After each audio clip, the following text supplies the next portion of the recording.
Good night, good evening, good morning. It is another Thursday. Yes, believe it or not, it is another Thursday evening. And I'm back in the chair with my athletes. You know, that's my favorite part, talking to the athletes. So I am back this week. And of course, I am with another outstanding Jamaican athlete, and we're going to hear his story from a different perspective, not the track this evening, but the field. So, welcome wherever you're coming from, whether you're coming from Europe, from Asia, from Antarctica, from Oceanic, from Europe, North America, South America, all seven continents. Good night, good night, good night, and welcome each and every one. Welcome to all the athletes, all the Olympians, all the fans who tune in every Thursday night. Josiah from New Jersey, welcome each and every one.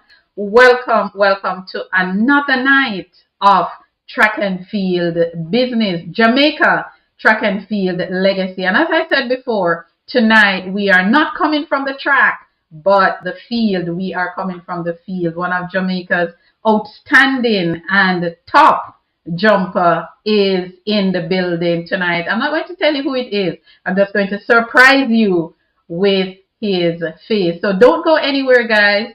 Stay right where you are. Share the link, share the live. Let everyone come in and join us. And of course, hearing about another Jamaican athlete who is doing it for us big time, big time. So don't go anywhere. Stay right there, and I will be right back. Jamaica's track and field legacy is unmatched. It is a story of triumph, resilience, and extraordinary talent. But do you know the stories behind the athletes who brought us glory? Hi, I'm HP, founder of HP Chat Track. My mission is simple: to celebrate the rich legacy of Jamaica track and field and shine a light on the incredible people who make it happen. Winning that race was a dream come true, but the journey wasn't easy. It's not just about medals, it's about inspiring the next generation. Jamaica track and field isn't just a sport, it's our pride, our culture, our heart. Every week I sit down with athletes, coaches and fans to bring you stories of dedication, passion and legacy. Plus, we've got exciting news and exclusive insights into the world of track and field. Make your Thursday night be at HP's place. Come hang out with us at HP Chat Track Studio, where track and field is our business. Jamaica. One people, one legacy. And we are back. I am back. And of course, I am back with my guest. And I am sure I don't have to introduce this person, because if you are a track and field fan, then this person name and face should be all over your memory. Wayne Pinnock. Good night, Wayne. How are you? Welcome to HV Chat Track. How are you doing? Night, I'm fine. Thanks for having me. Awesome. How was your day? Did you train today? Yeah, I actually went to bed at what 9:20 last night. Woke Wow. up woke up at 3 a.m. in the morning. Wow, Ready, guys, these ready. ready. I like that. I like that. And tonight, Wayne, we are going to be, talking to you a little bit. We want to get to know you, know who you are behind the scene. Of course, people like me have been following your career throughout your junior years, and you're collegiate and now a professional track and field athlete. And we want to learn a little bit about you tonight. So welcome everyone, whether you're on Facebook or YouTube. Welcome to another night of chatting track and field on HP Chat Track. And of course, I'm your girl, HP. Want to welcome Tony P, who is also in the building already very early. He's saying greetings, everyone. And Vonnie M, welcome.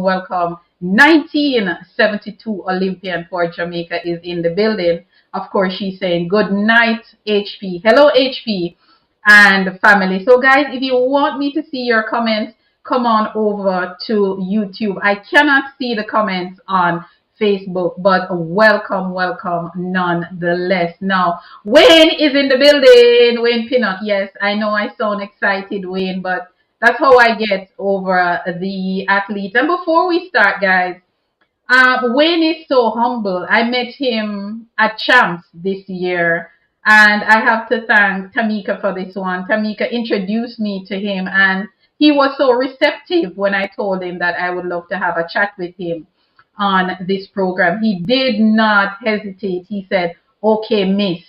And here we are tonight. So I want to thank you for that, Wayne. But Wayne, just to get into your life a little bit, tell us a little bit about you as a little boy, the community that you're from, running around in Jamaica, your primary school, basic school. Just tell us a little bit about your early life.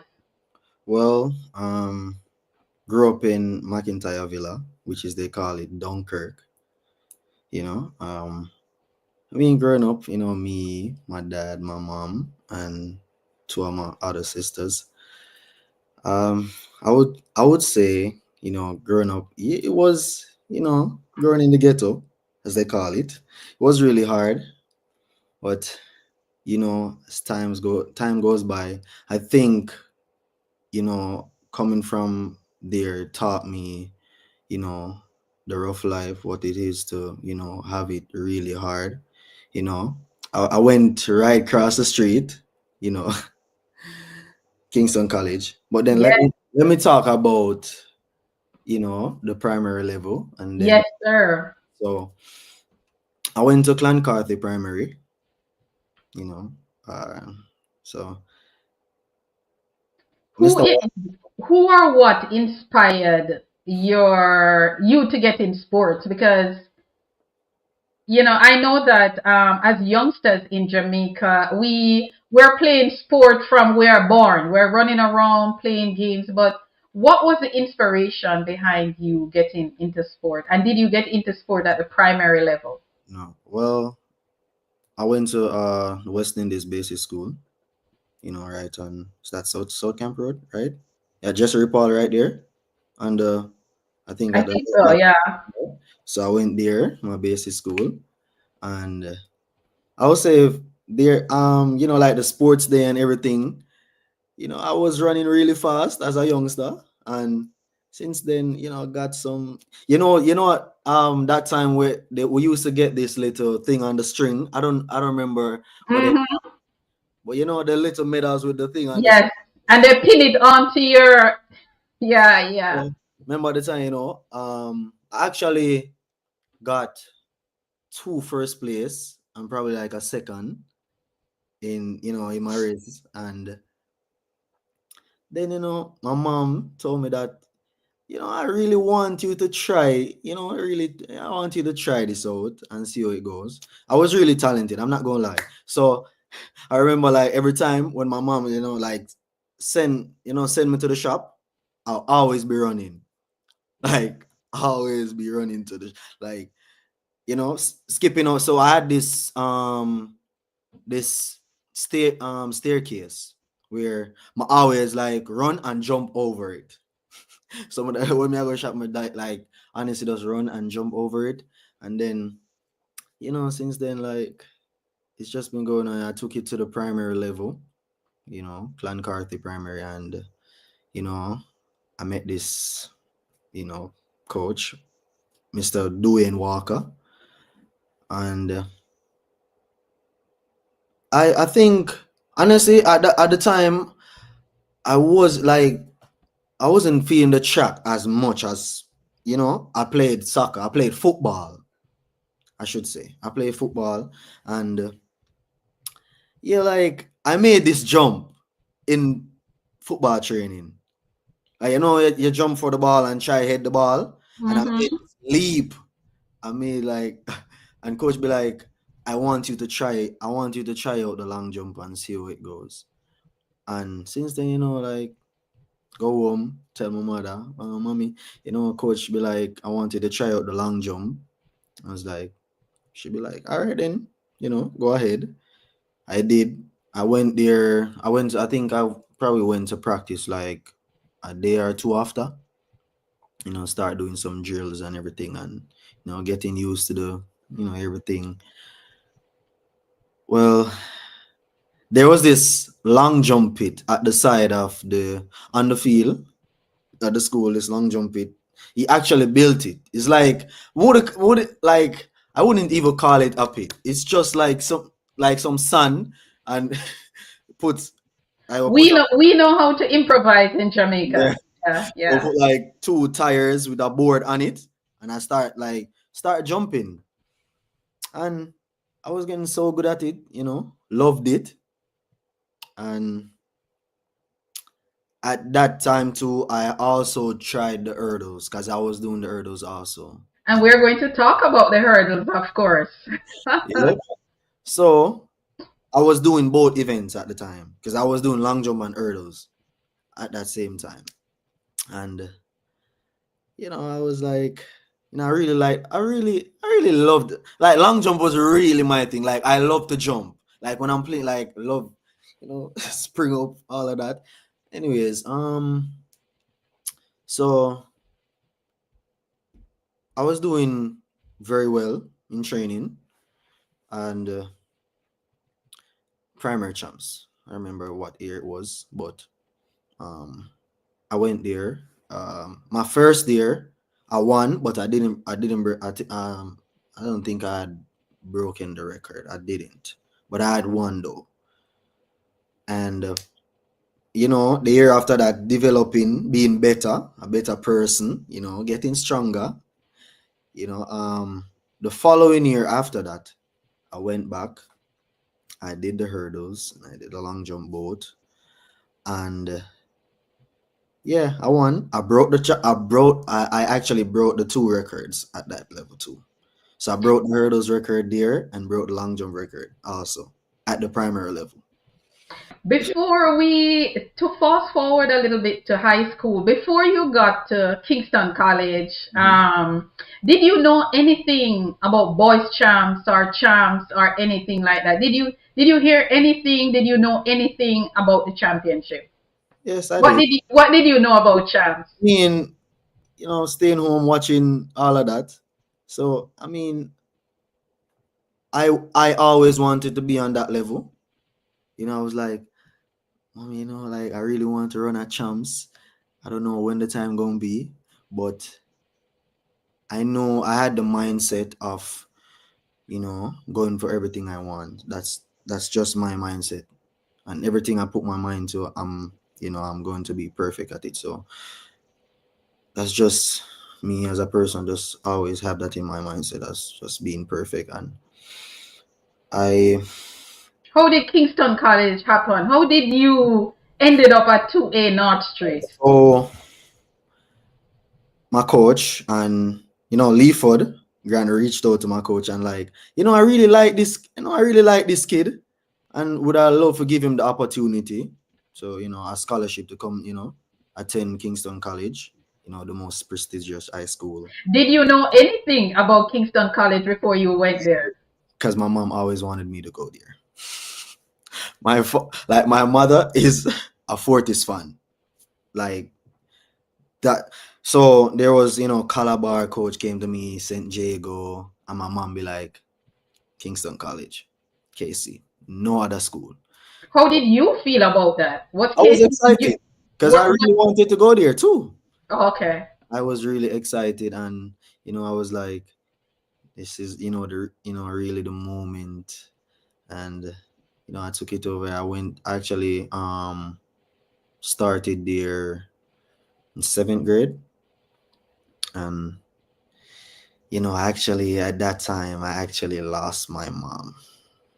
I remembered. So it was a little toll on me. Um, But before we get to your mom, though, before we get to your mom passing, what was it about Kingston College, apart from your mother wanted you to go there, apart from the fact that it was her dream, mhm. what was it about Kingston College that attracted you to the institution? Honestly, I would say academics and sport because they were also good in both. You know, also has the most champs, boys and girls champs. True. And like from because I live like 7 minutes walk from there. So my mom was like, there's the place to be. Especially, I'm right at home too. Hmm. So she just wanted me to go there. Me personally, it was just a life-changing moment for me. I was so excited. I couldn't wait to put on that, that purple and white tie, being there. It was just amazing. And, honestly, my mom prayed about it, and, it all worked out. Many people, talk, bad on me about me going there. Oh, I'm not going to make it out. I'm getting the scholarship. I'm not going to make Or it. they wanted you to go to another school. Well, most people in the community, see me as a person, going there and their child not going there. So it's just I wouldn't say jealousy, but, kind of, hard. Yeah, we know how it goes. Yeah. Yeah. Yeah, yeah. You don't even have to say it. I get you. I get it. But how did you feel though, knowing that it was your dream and your mom's dream you're living? Honestly, I would say it was just something that, we all sit and talked about. And for me, as I said, I really wanted to go. I really wanted to go there. I didn't see myself any other institution. I just wanted to take that step, that one foot forward, and just put myself in the right position to, become, a better person of my environment, and also you know, my background for my mom and my dad also. So because my mom and dad, they never had the opportunity. They never had that, and I know they want the best for me, also myself too. So I would say it just all worked out in my favor. Awesome, awesome stuff. Your early days at Kingston College, can you remember when was the first time you made your chance team? What class, what year, what form? I do remember. So it was 2014.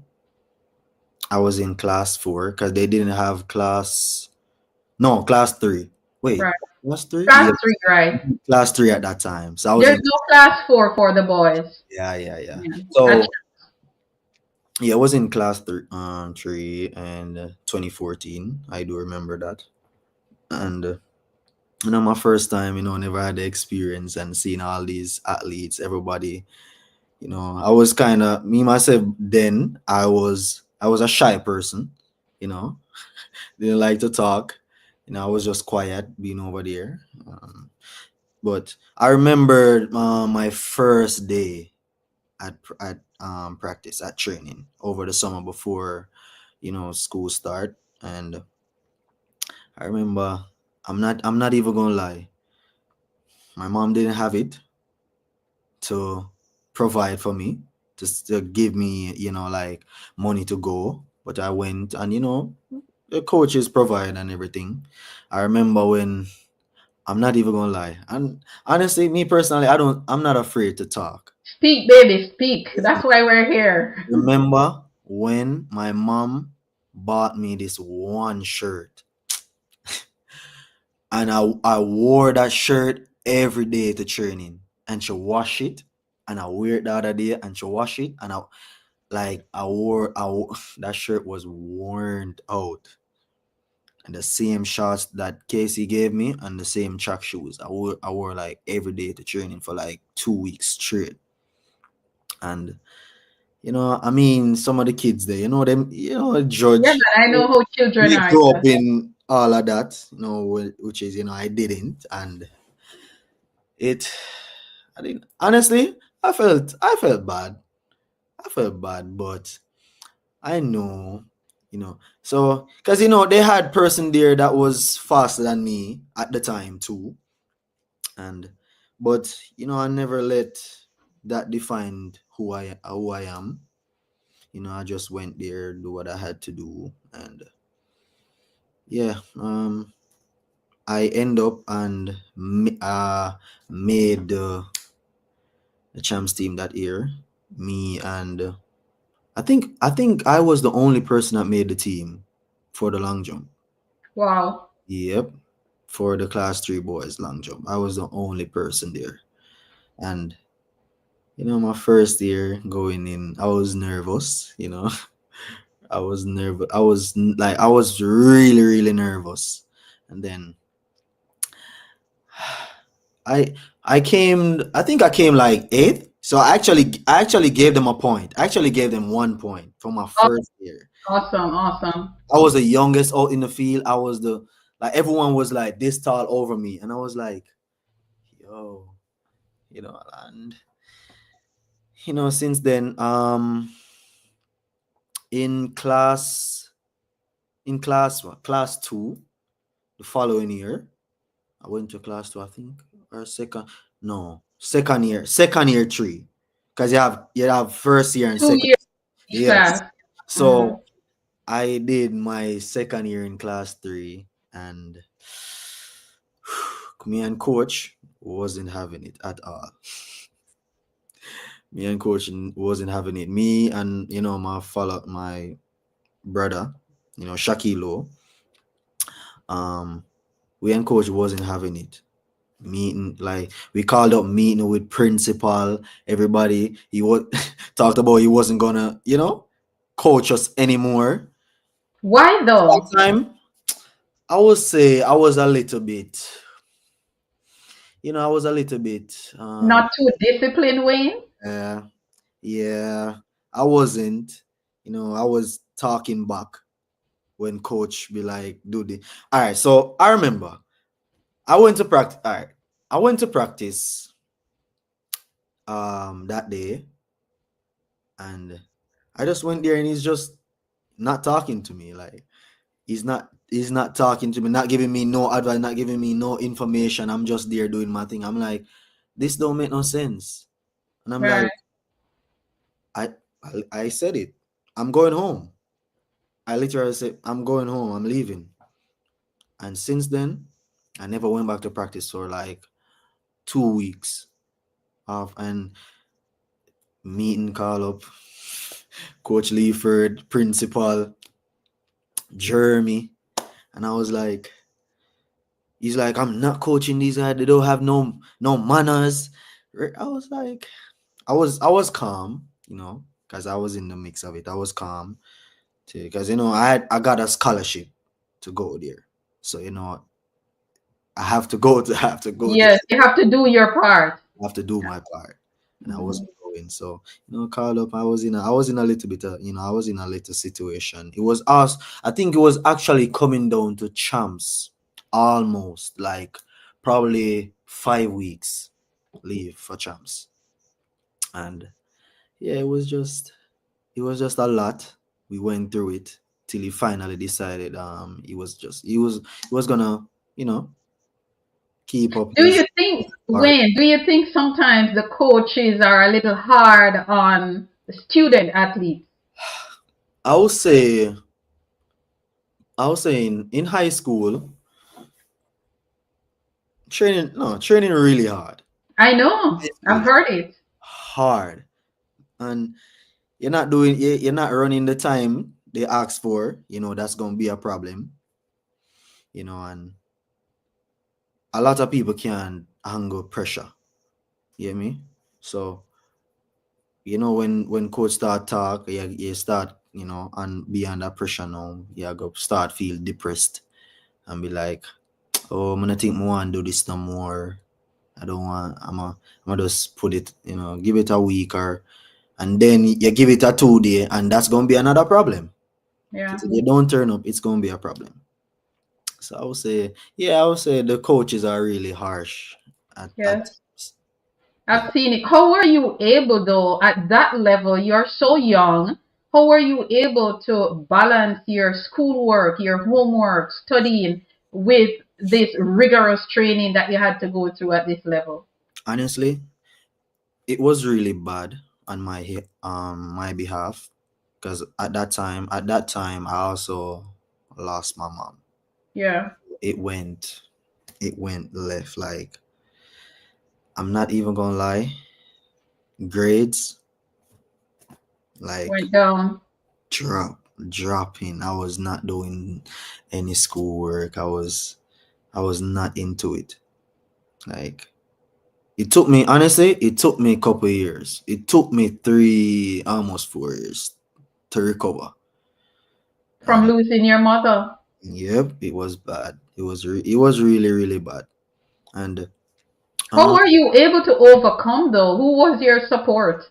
so yeah, we have a lot to talk about. I like that.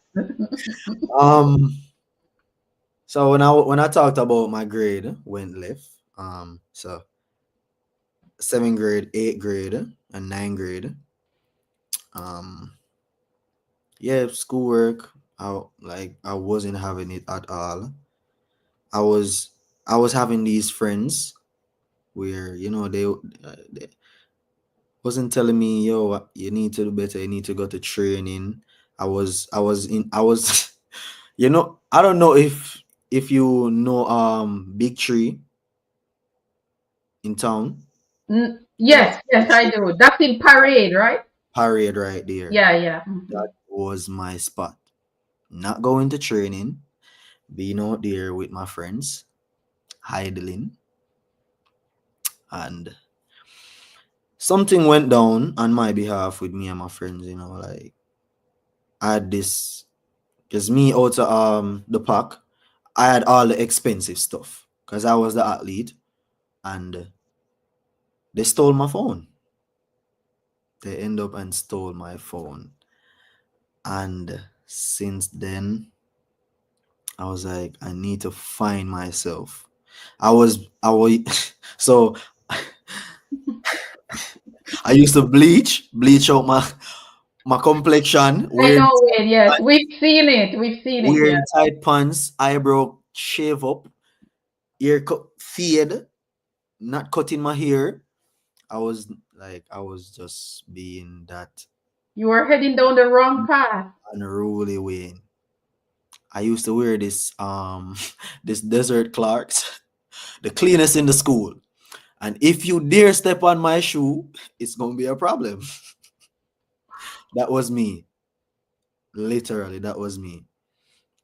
And yeah, like, since then I looked into myself.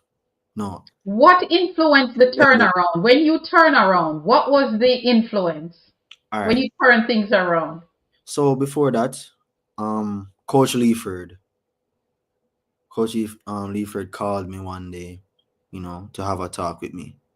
Because, teacher talking about me not doing any schoolwork, not doing this, and him him do me real, real bad, for real. He told me, like, you see the situation you're in with your mother and your father, and you really are gonna give away this opportunity. The man said, look into yourself and stop being a fool. And since Leaford made that comment to me, like, I found myself. Like, I don't know what went into me. I went home, I looked into myself, and that following season, I start grooming myself, start being a gentleman, cutting my hair, wearing my big pants, and I start bleaching. I was just all in the school and the track and field at this time. I was just doing my thing. So that was actually in 10th grade. 'Cause, the following after that would have, CXC. So I Mhm. start, like, I literally just start buckle down, like, buckle, like, and then grades them start, elevate, start go up, but no one. Teachers talking about me, telling the coach that, he's improving everything, most improved student and all of that. And yeah, that year I think I was in my first year, class one. 2019. No, 2019. I was actually, yeah, I think that was my second year. That was my Yeah, second. second year, class one, when you did the magic touch on every event that Yeah, you were in. honestly, that year. I don't know what got, like I told you, I found myself training in the classroom. I went home, as I told you, like my dad didn't have it, financially, but he was always there by my side, never leave me. Played that mother and father role straight through, never leave my side. I'm, forever grateful that my dad, was actually there for me, to ensure that, I was on the right track leading into, my career. And it was really hard mentally, going home most of the times, going home to see the same thing over and over, prepare meal. I wasn't having it. And I was like, this is what I have. So I have to Yeah. eat it, go to my bed, prepare for the next morning. I don't know what got into me, but I never missed a training since then. Never. I was all into the training. And so, all right. So 2018, I remember this. 2018, Shakilo, a friend of mine, told me, hey, because I used to play Pepsi and Coles football, all of them. I won all of them. I won Pepsi once and won Coles twice. And he looked at me and be like, bro, I think you should give it a year and focus on the track and field and see where it goes. Hold that thought, because we're going to talk about that. Guys, if you're just joining us, welcome, welcome. I'm having, this is what you call an authentic discussion with the outstanding Wayne Pinnock. And he's not afraid to tell his story. And he's giving it to us tonight from start to finish. He's not leaving out anything. And I must commend him for that. He's telling us about the highs and the lows. So welcome each and everyone, wherever in the world you're coming from. Welcome. Welcome distance running. Welcome, welcome. She's here. She's saying good night. Papine Boss is here. He's saying, big up Mr. Pinnock, one college in Jamaica. On your way to Papine. I guess Wayne knows what that means. J Jar, a former long jumper herself, she's excited to see Wayne here tonight. Formerly of St. Jago. She's saying, Jumpers Nation reporting to the chat. I'm excited. Ethelyn Tate, 1980s Olympian for Jamaica. She's saying, good night, everyone, and shout out to HP and the guest. Wayne, let us go back to 2018 leading into 2019, because the 2019 champ season is what I want to hear about. What transformed you into what you were at champs 2019? Okay, so 2018, a friend of mine, Shakilo, told me to, give the football a break and focus on the track and field for one season and see how it goes. If not, just go back there and play. So no, I took a year off football, all in the track, and since then, it's just clicking for me. I remember, I think it was carpet. I think it was carpet. I don't remember the meet. It was a Grand Prix meet though, and I went to that meet and jumped 799, 799, which broke the stadium. A high schooler, they'd be like, who's this high schooler just jumped 799, big jump. And I was like, leading down to character trials, won all of those, and then to the boys championship. Now the hurdles that year was, I wasn't having it. I wasn't having it at all. Never really went to the training, but I took the long jump to To 100. another level. You took it to another level. Now let us talk about 2019. 2018, you said that you were going to challenge the hurdles, I heard but this. 2019 you came back with a vengeance. Hmm. Tell me about season So, 2019. my hurdles coach and my long jump coach, they had a decision. They had a talk and they scheduled out when should I come to long jump and when should I go to hurdles. So I'll do. So I hurdle like twice for the week, and the rest of the week I will, because that was my main event. So I'll long jump like Monday and Tuesday would be hurdles, and then Wednesday would be long, and then Thursday would be, and then during the week I will have long jump only. So I took I took it to a extremely different level. Like I was honestly, I think I no, I was training like a pro in high school. I trained like really. I trained so hard that year. Like I really wanted it so bad. My cousins and my family down on me. Oh, you're not gonna beat Dejor? You're not gonna beat Dejor? The Calabar KC rivalry. Every year this man beat you up. You're gonna make him beat you another year and the other year and the other year. And I was like, you know what? I'm gonna put this work in.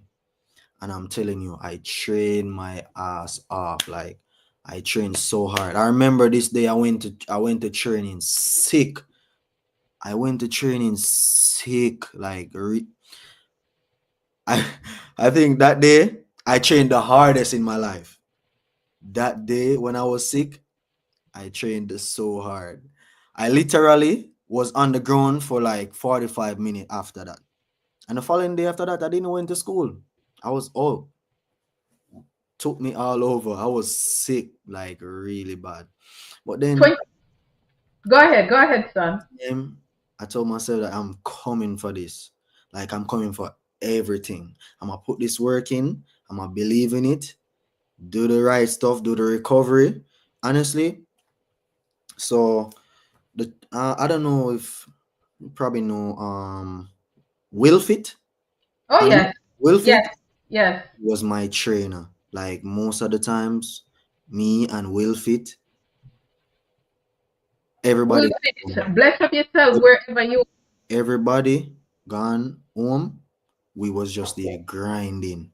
We was grinding all along. Like I told myself that I want this. I went home so late. Everybody gone. I'm there. Me and Wilfit getting my body right, preparing me.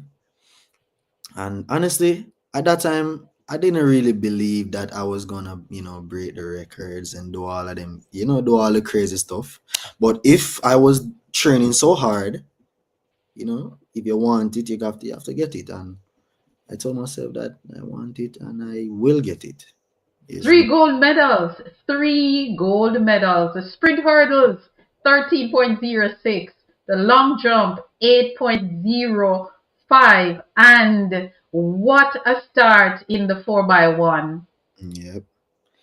So at that time, it came down to the championship because long jump was actually the first day. No, yeah. Long jump was the first day and the second day. So I think it was like the Tuesday and Wednesday. I went through the prelims, easy. I took one jump, the prelims. One jump. You can't see people and it's one jump. One jump. So I took one jump, you know, went home, do the recovery stuff, came back the following day, final time, knowing I was ready. Like I was ready. I told myself, no one's gonna take this from me. I worked so hard for this, and I am gonna get it. So my first approach, going down that runway, I told myself, this is the time I need to get it right.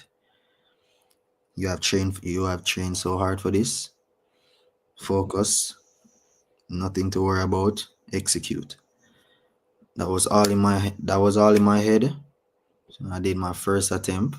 I jumped seven 780 something. I don't remember the distance. I jumped 780 something on my first attempt. And then on my second attempt, I jumped I jumped 795. Yes. I jumped 795 on my second attempt, broke the champs record. And then on my third attempt, I broke the record once again. One more time, jumped 805. Honestly, it was just so heartbreaking for me. I shed tears. I know what I've been throughout the season. It was hard. And seeing my dad struggling and everyone struggling, and knowing that I am the person from the family, doing, great things, really made me, the person who I am. And I wanted that also a person coming from the community to show others, other athletes, or I should say kids, that it doesn't matter where you're from or what you're going through. You can achieve anything you put your mind to. Once you decide you're going for it, you can get it. I always say myself that pressure builds diamonds. And if you want it, you have to go for it. Indeed, indeed, indeed. And before you go any further, Latoya Clark, welcome. She was just telling us that when you jumped that 7.99, it was actually at a all comers meet, Yeah, it was an awesome for all comers development meet. Of course, she Alchemist, said, I think it was a Grand Prix because I think I had got some money for that jump. So it okay. was a Grand Prix meet. So maybe it was a Digicel Yes, it Grand was Prix. Digital Grand Prix. It was. Digicel Grand Yes. Prix. Dot Grand Prix. Okay. Digital. Also, Howan Stevens is here, and he's saying, "Big up Wayne Pinnock. You are my favorite champs athlete, all time favorite. I am looking for big things from you, boy. Big, big, big." He is saying, big up to you. But Wayne, the event that I want to talk to you about is the 110-meter hurdles. When you line up beside Deja Russell from Calabar, that was one of my favorite races at Champs 2019, I must add. You going up against Russell from Calabar, who was, as everyone would say, the hot favorite, because he was coming in as the defending champion. But let me ask you, what was going through your mind when you line up in that race? Because when the gun went, you were gone. Okay. So let me start here. So in the warm up before we went out there, I wasn't having a good warm up at all. I was going over the hurdles, hitting down every hurdle, and I was like, what's wrong? I don't normally hit them hurdles down. I was like, what's going down with me? Feeling frustrated a little bit. Coach be like, listen, I know you got this. Don't Why you? were you frustrated? Were you nervous? I think it was a little bit of nerves too. And I was just hitting the hurdles down. And he was like, I know you have this. The gun goes, bow, just go. Think about the finish line, just go. So in the race now, I was nervous so bad. Seeing everyone in the stadium and all that noise. And I was like, yo, I never like this is the time. And seeing, Deja was actually right beside me, and Mm-hmm. also Broadbell, because Broadbell was also in that race too. Mm-hmm. Mm-hmm. And did my run throughs. They went well. I didn't hit no hurdle. I went out there and hit no hurdles. I was like, all right then. Okay. Got this. And then we there now, standing up. They fixed all the hurdles, and we there standing up before we went on our mark. I was like, man, I was nervous bad. And I was like, when this gun goes, bow, just move and think about catch me at the finish line. That was all I was thinking about. Because, all right, Cargill, Akeem Cargill, my teammate, honestly, he was a good individual. He was the person who pushed me to my limit to have that record up until this day. And, I'm just very, grateful that, we had that competitive, that thing about us. So if I see him like run some time in training, I will run fast. Like I want to run fast. And that was a rivalry. If you're doing that, I want to do better. That's what I had. But then I'm not skipping from the fact of the race now. So back to the race. Went on our marks. Shaking. My hands literally was pounding. Like I was like, Wow. I'm feeling like this. That adrenaline, I was just like, whew. And I heard set when I went on our mark, and I heard set and set 1, 2, pow, and the race was off. And the champs vibe with the on. I was out. I know.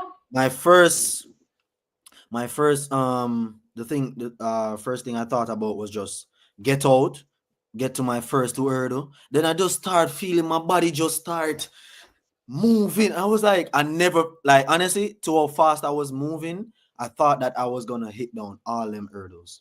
I was moving so fast. And I was, went over there. I hold it up. I went through that line. I ran straight up to that stadium. My dad, literally, my father jumped the fence. Literally jumped the fence. Wow. What a moment. I was so out of breath. I couldn't breathe. Honestly, I wasn't used to that experience, and I have to tell my dad, calm down, give me a little time for breathe. Like I literally thought that I was going to pass out there. Like Wow. that was just the adrenaline, the feeling, like the vibe was just right. Everything was just right that day. The wind, the atmosphere, like everything was just right. The environment was just good for record breaking purpose. Wow. Talk about champs, guys. Champs. The Jamaica High School Championship is a cut above the rest. But Wayne, you came back in 2020 because you had another school year. But of course, the pandemic came, and we all know the entire world was shut down by the first week of March. So there was no champs. Mm-hmm. How disappointed were you? Honestly, that year I know I was gonna break the record again because I ran 13:09 early season that time. But then, honestly, I wouldn't say I didn't want the champs to be, to help, but I got hurt. No one knew about it, but I got hurt really bad. And I In don't, 2020? yep, I don't Oh, think I was gonna compete at champs. oh wow, I oh was wow. literally out, and then the pandemic came, saved me. So you were saved by the pandemic, because I'm sure everybody, including myself, would be wondering what happened. I mean, three gold medal last year, championship record and all. Where is Pinnock this year? And When you said you were saved by the pandemic. well, I actually went to this GC Foster meet. I don't remember what meet it was, but I was running down the runway up and a plant, and when I took off, I felt my hamstring. Hmm. Literally got a grade 2 tear on my hamstring. Did you warm up properly? I did, but I was having a little bit of problem with my hamstring during the season. I was going through it a little bit. I don't think I was really that healthy, to be honest. I was healthy going over the hurdles, but long jump I wasn't healthy at all. And I think 6 weeks, or no, 3 months to recover. I was out. Like, if champs did, So if there was a championship, you would not have been able to take part in anything.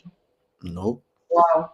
I And wasn't. that would have broken the hearts of the fans who would have seen you the year before. But fast forwarding college life, University of Tennessee, then to Arkansas. Let us talk about University of Tennessee first. So after the pandemic, during the pandemic, um, I was still in Jamaica because I was gonna start college in January. So I had to, was still there and all of that, which is, I was still in the community. Honestly, at that time I was working. I was working at that time. I was working with, I was working over, KC, helping out, getting paid until the time to go. But then, but then, in Tell me about it. my community, I have a brother, which he was just brutal. He was he was dealing with the community so bad. Violence, gun shooting, all of that. Flaring up the place. My life was threatened. Wow. Yep, my life was threatened. So, literally, I'm talking my life here. Yes, and I Oh, appreciate my brother, that. Yeah, yeah, yeah. he actually killed someone. He killed someone, which everyone saw when he did it. And I was like, You got caught in all of that.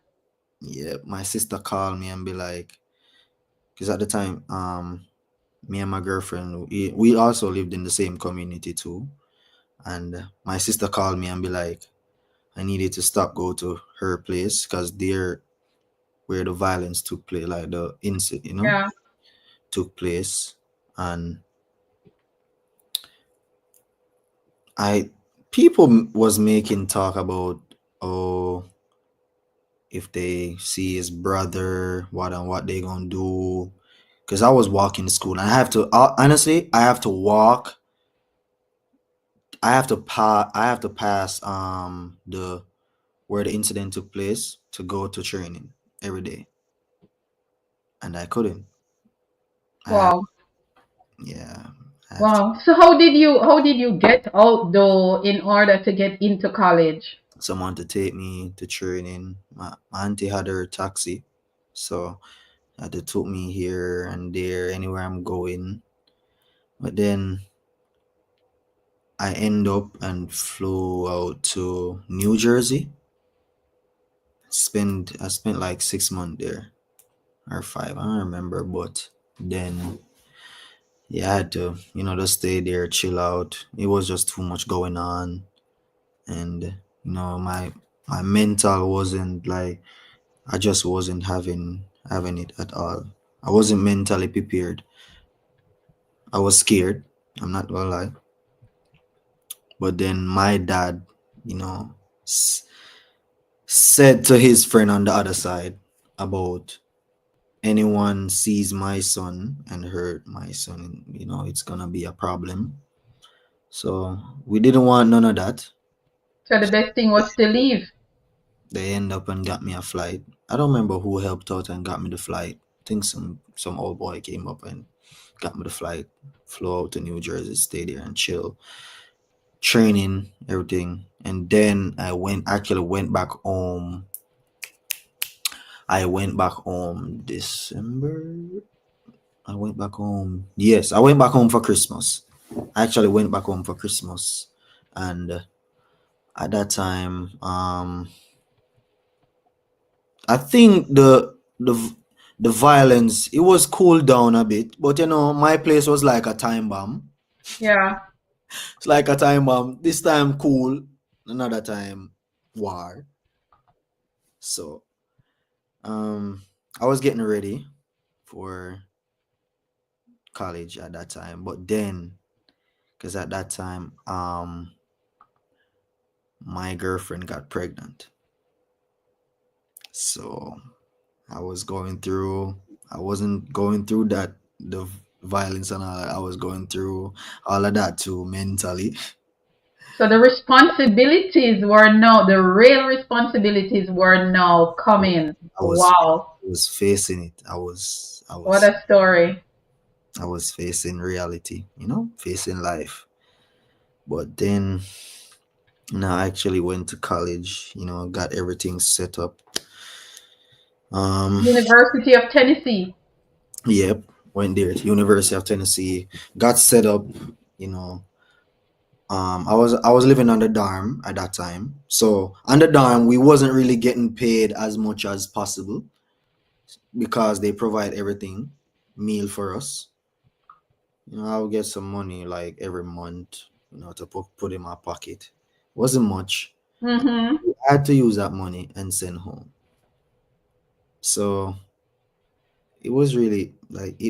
Yeah, you're doing big people things, Wayne. So you have to man up. That's what I'm saying. Like Yeah, anything like people come to me about, it's like nothing to me. yeah, I've been through so much for people to come and break me. yeah, yeah, yeah, yeah. But then, yeah, I had to, my little stipend. I had to, send it home each month.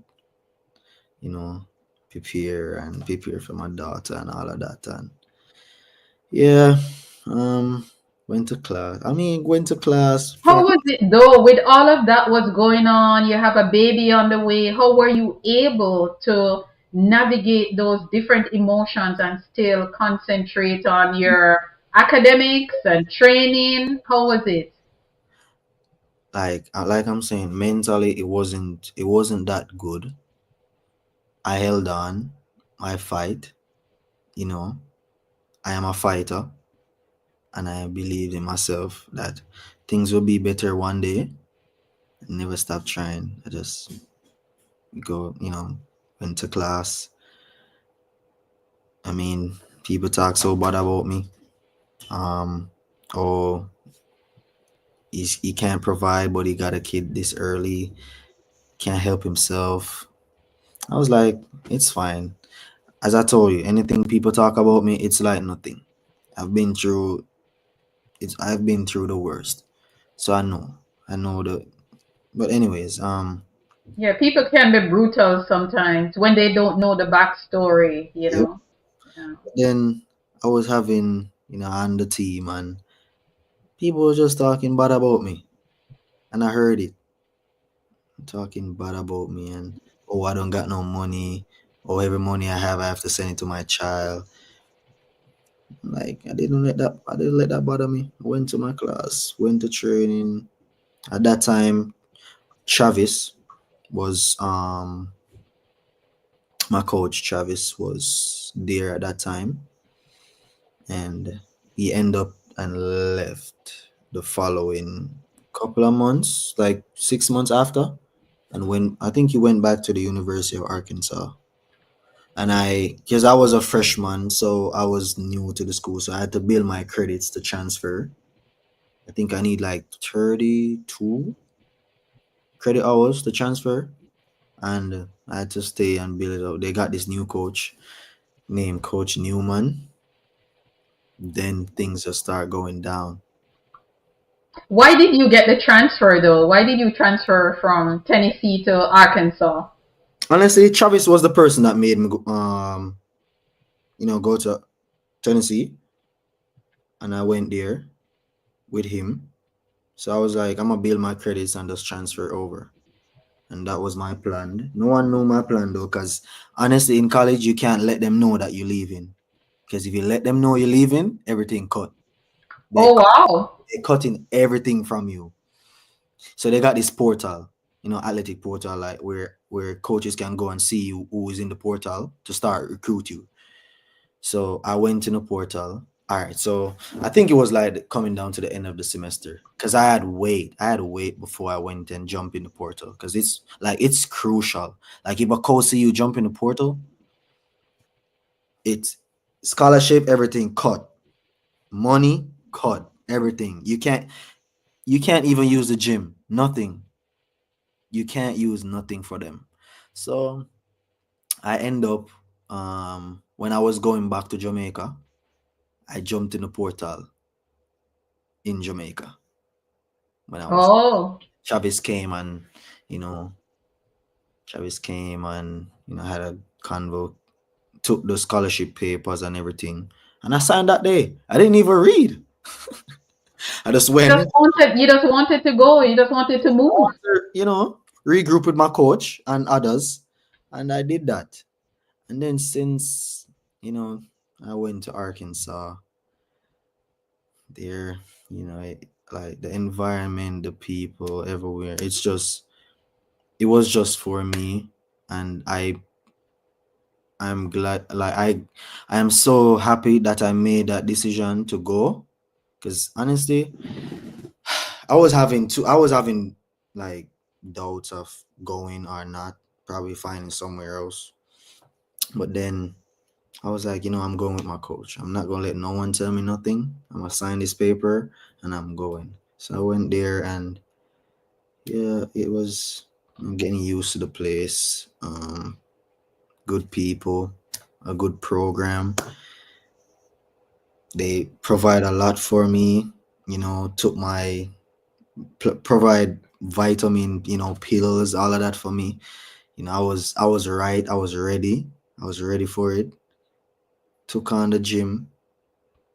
My first day at the And gym. you've had a successful collegiate career. How do you feel about that achievement? You had a lot going on, but you had to do what you had to do. You move when you needed to move, and you found the right fit. Yeah, because after champs, and then you got 2020 COVID, and then 2021. Um, there was one like everyone asks, "Where's Wayne?" No one seen Wayne. What's happening to the future? He's gone. No one Future jump star. gone. And then, because 2022, I actually won NCAA indoor and Yes, out you did. Yeah. that season. And um, when I won the following year, at Tennessee now, Mm-hmm. it was a little bit competitive. Like it was really hard because you also had Kier McLeod there Oh too. yes, yes. Me. The So Kingston College it wasn't 3-0. there wasn't no spot for no one. You have Mm-hmm. to train hard. You Yeah. you have to put this work. You gotta put this work in if you want to be on top. All right. Honestly, me as a person, I don't like. I want it. Me as a person, I want it. So it's not. So honestly, it's not what the coach provides for you. It's what you do. It's what you do other from that. So you see, like the little recoveries, the little one away rehab stuff you're doing, that also help. I took my time, like I really put that work in when I went there. And I took the time. I was getting hurt so badly, my hamstring. And then I start working with this trainer there named Anthony. He's still there right now. And start working with him, he start giving me the programs to get me strong, get my body right. Like I was ready to compete. Like I was ready to jump far. My body was healthy. Because I worked with him throughout the whole season and I was healthy. And yeah, I mean, I went to NCAA. And you won. I won the no, Kier McLeod had won the NCAA indoors.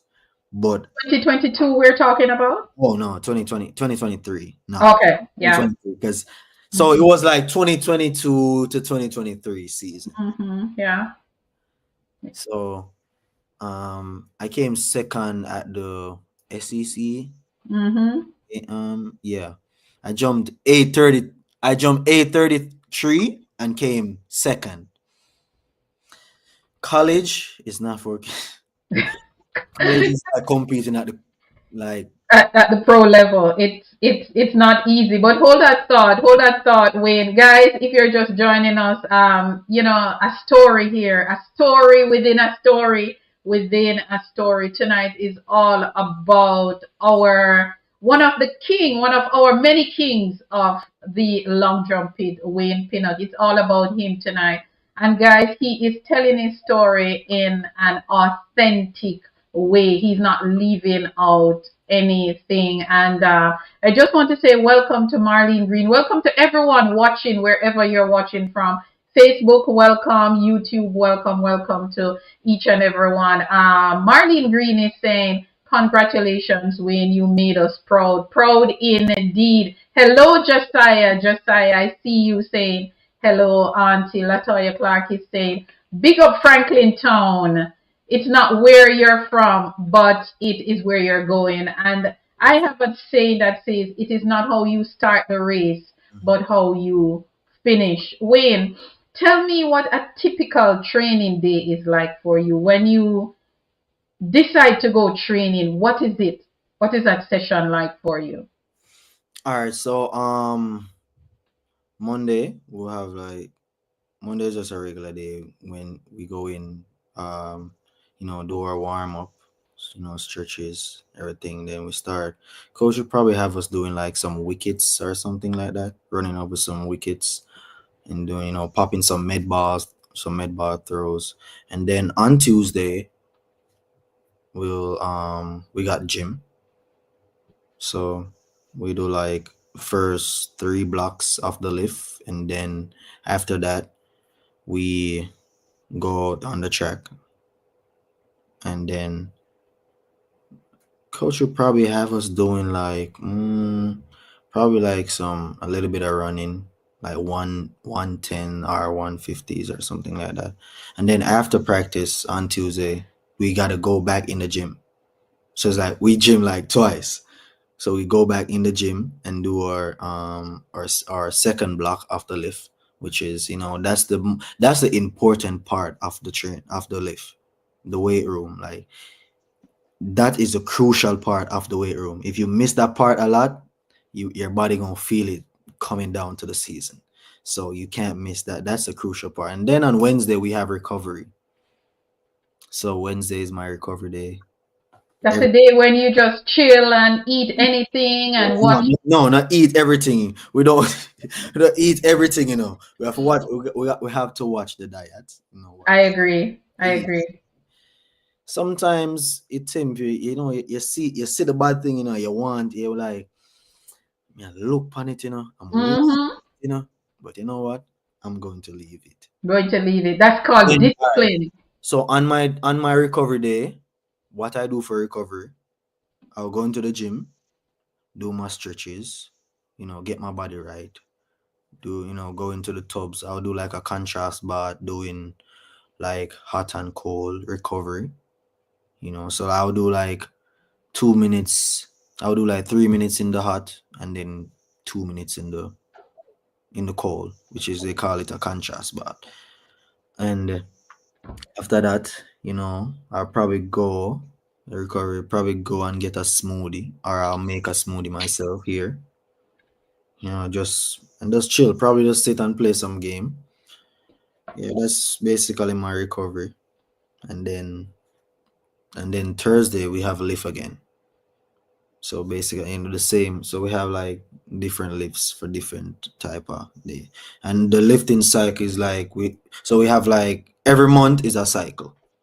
So cycle 1 is 4 weeks. Cycle 2 another 4 weeks, and cycle 3 another 4 weeks. So we do it like getting the body right, because the gym is the most important part. The weight room, if athletes don't understand, the gym is the most important part of the sport. How Wow. stronger you get, Mm-hmm. body is going, it gonna show on your performance for sure. You have won medal at the junior level and the senior level for Jamaica. We're going to look, I'm just going to read some of your achievements, not all of them, but you've made your first Olympic team to the Paris Olympic last year, and you won a silver medal in the long jump, 8.36 meters. World Championship 2022, you 2020. finished Yes. 2022, you finished ninth, and Yeah. you came Yeah. back 2023 in Budapest, Yeah. and you won a silver medal in 8.54 meters. That was a personal best. Yeah. So I jumped 8.54 in the prelims and jumped Mhm. 8.50 in the finals. In the final. You Yeah. also won medal for Jamaica at the World Indoor Championship 2025. You won a silver medal, 8.25 meters. You've won medals at the NCAA level. Of course, 2022, you were double champion indoor and outdoor. 2024, you were indoor champion 8.4. You actually equal the national record of James Beckford and Kerry McLeod. Yeah. 2024, you were also SEC champion. You were the national. You came second at the what we call the trials, but the national championship, you were second in 8.27 meters. At the junior level, you've won gold medals for Jamaica. You've won gold 2019 in the long jump. Uh, at the character level, 2018 and 2019, you actually won gold also. You won bronze in 2018 and 2019, you won bronze. Um, you are one of the few who have done it both at the junior level Mm. and the high school level. I want to ask you something about the long jump, Wayne. When you seem to fly, when you take off that board, you're in the air for a long time. How do you achieve that? That's why that's how we train. All right. So for instance, they have type of training. So like plyometrics. Plyometrics is actually what you know we does to stay in the air for a good time, because we don't want to rush the jump. That's not what we want to do. The fact of the jump is to to time. It's a time. It's not a rush. So we have our approach and takeoff, which is we work on that. We have to get the approach right, and then we have, so for instance, like the takeoff to the board. you know um so in order to get that lift, you want to always try and get your center of mass underneath you, which is, they call it a penultimate. So a penultimate step to the board. So your penultimate step is your second to last step before you hit the board. So every time you get your center of mass underneath you, you know, it's like it shoots you like this. So it's like force hitting that force underneath you. Bam, it's just gonna shoot you up. So I mean, So the idea is to hit the board and go it's out. like it's like a long jump drive. They call it a drive. So like when long jumpers take off, they'll do like pop, and then you see like one of the legs go like this, Mm-hmm. like a long jump drive with one of the legs going up. That's what makes the jump, the patient. That's what made the patient of a jump. But I've seen long jumpers and I've seen long jumpers. But when there is something about you spend time traveling in the air. Is that something that you do in practice? Yeah, I would say yeah. I mean, we worked on that. I mean, I'll do like eight stride jumps, like eight stride takeoff, trying to focus on, because doing eight stride is like doing a technical work. So that's technical jumping. you know, having the muscle memory of doing that all the time. Mm-hmm. We want to do that, so we do like 4 8 stride jumps, feeling the patience of a jump, want to try and take off. So when we take off, we try and slow down the rotations of the arms in the air. You don't want to just boom and jump in the sandpit like that.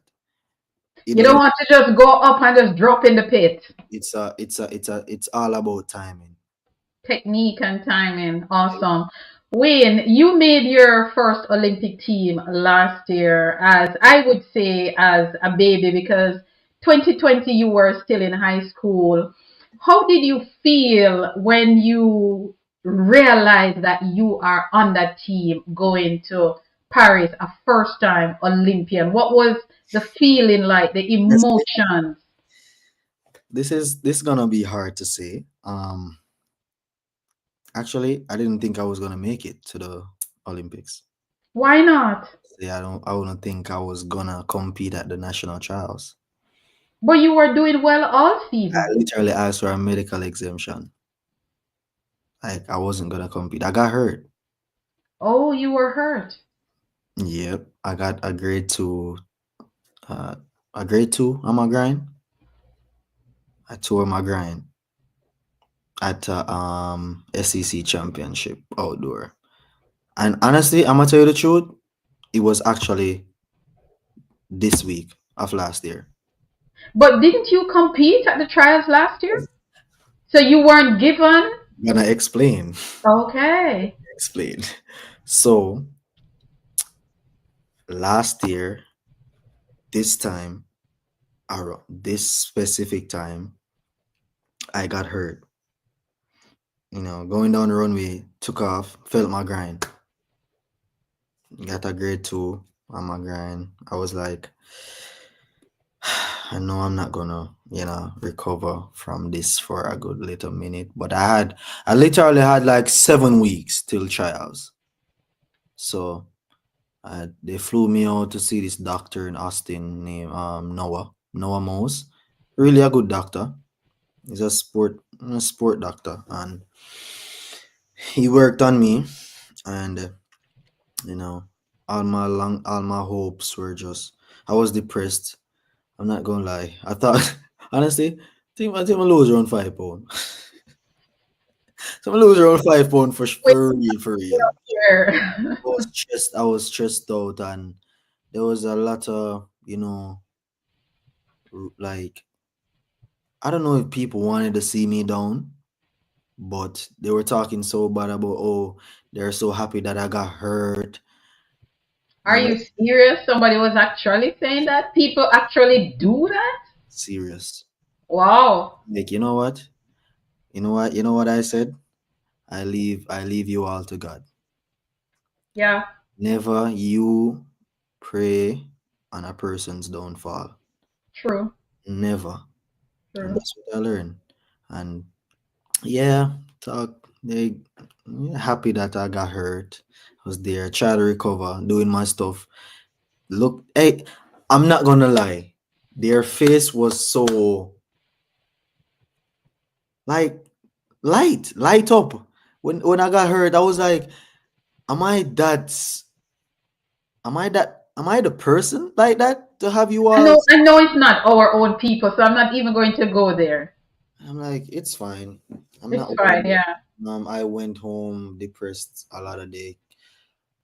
Literally want to give up, but I don't know, like I just have the mindset of just I just have the mindset of just I want it. Like I want it, and I know I prayed every night before I went to my bed. Say, Lord, I know this is not the end of me. I know I'm gonna be all right. I prayed every night before I went to my bed. I don't never leave God out. Never once leave God out. And yeah, I took gradually building back to my coming back to myself. And me and my coach we sit and had a talk, and he mentioned, man, I don't know if you are ready, to go to the national trials. I mean, I was training on my grind to show you how serious I was. I was training and doing rehab at the same time. And I'm telling you the truth, I felt so much pain, like, and I was like, this is just a better. This is an Olympic year. I'm not gonna give up this easy.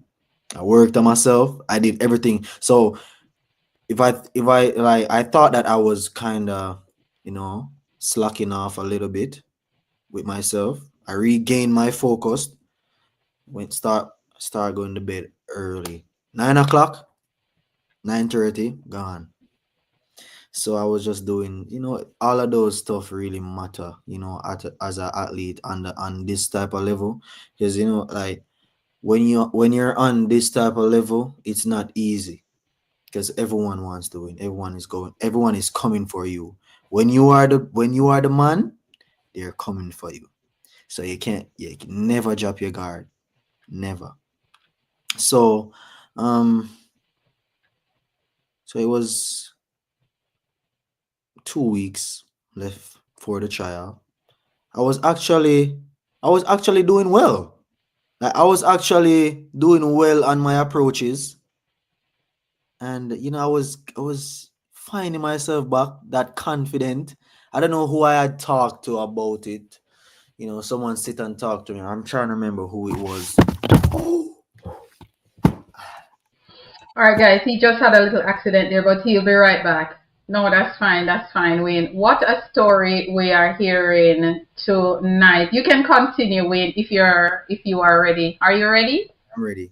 All right, go ahead. Continue. You can continue now. I don't know who the person was. They sit and talk to me about it. What I'm going through and what I need to release off my mind. Mentally, I was out. I was out mentally, and I found myself, went out there, and I was like, I'm not gonna give up this without a fight. That's right. No, I wasn't on honestly, I know I wasn't on form to win at the national trials, but I went and I did my best, and only your best is good enough. True. There, warm up, I wasn't in a good. And what happened? I went there and jumped 8:27 on my first. Hmm. On So my why didn't you take advantage of the medical exemption to protect yourself, to save yourself from honestly, further injuries? you know what I told myself? I'm a man up. I'm gonna be a man, and I'm going to the trials, and I'm going to compete, and I don't need a medical exemption.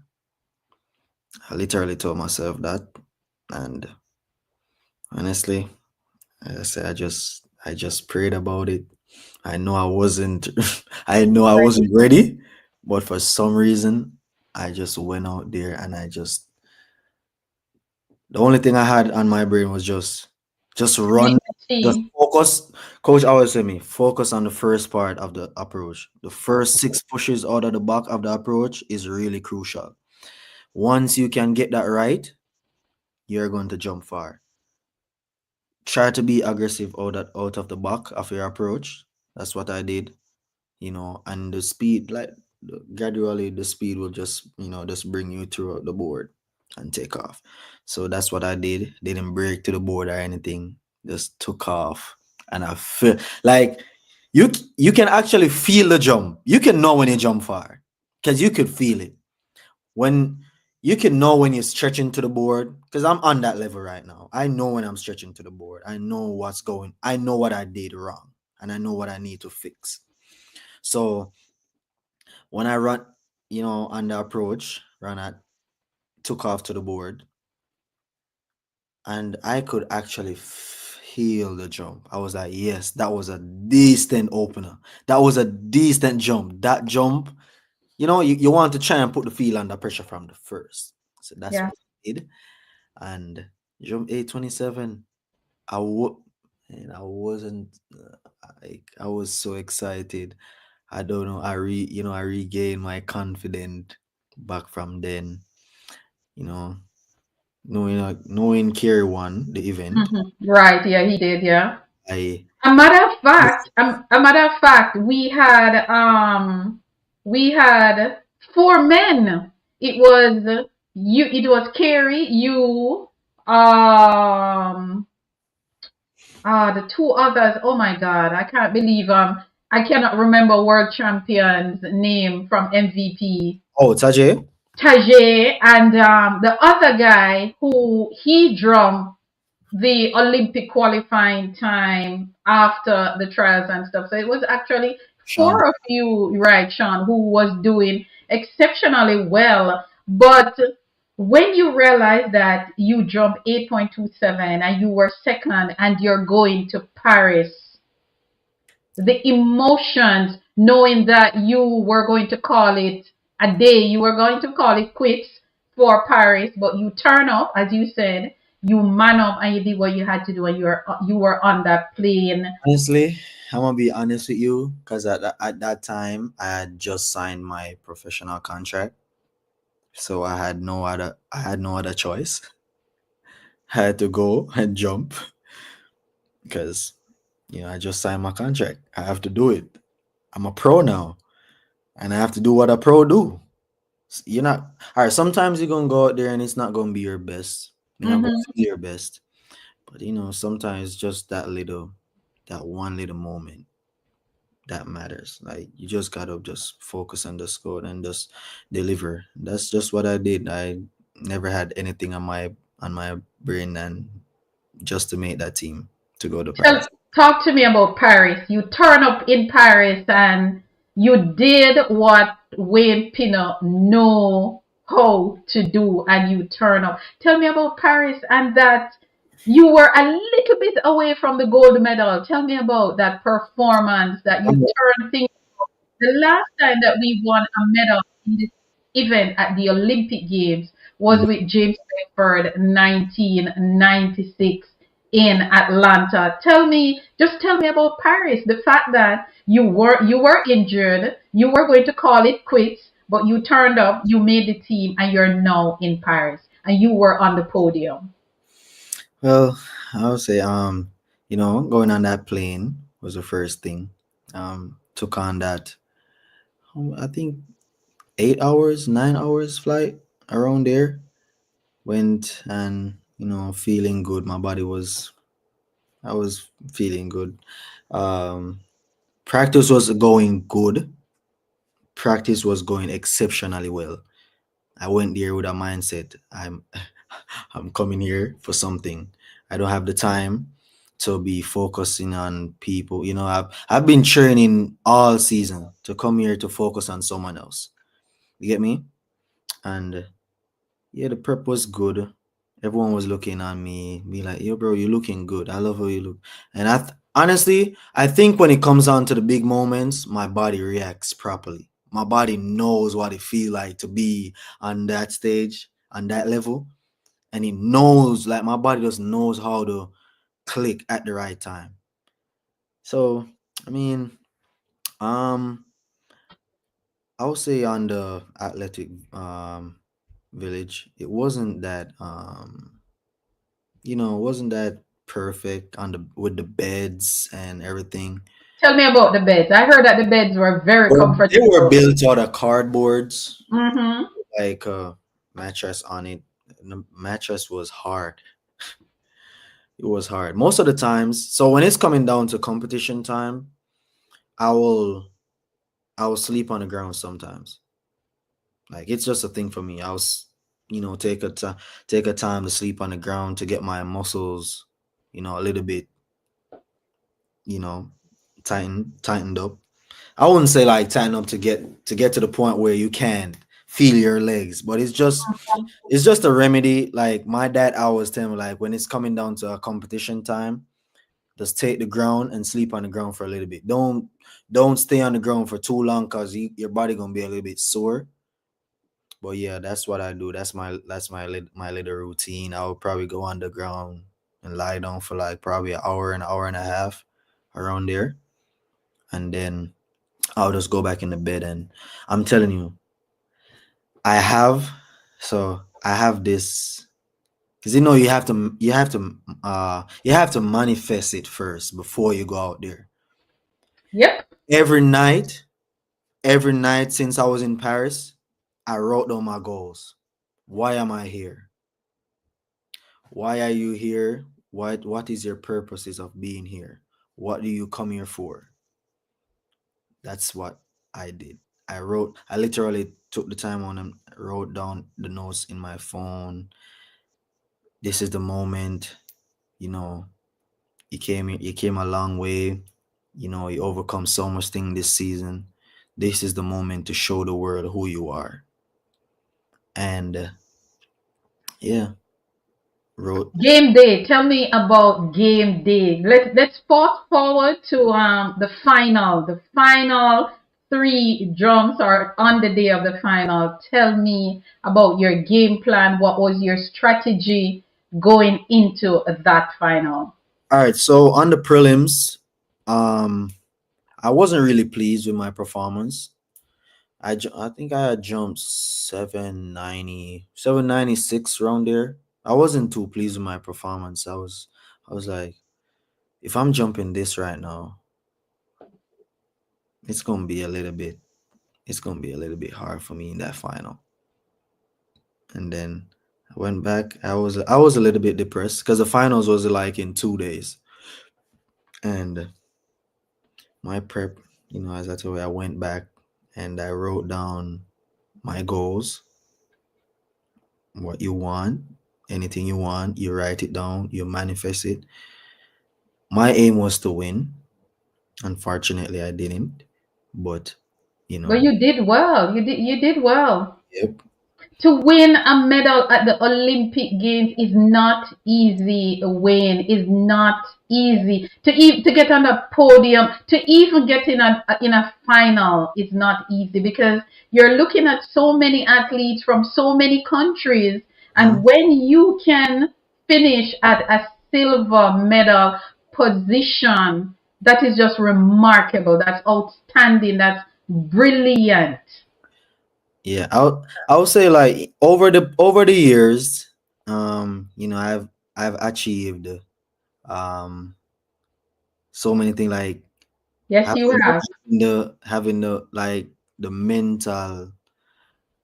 I don't know how I do it, but I just know how to control my mental. Like sometimes when there's a lot be going down, and I don't know how I would like try to take it off my brain, not focusing on that right now.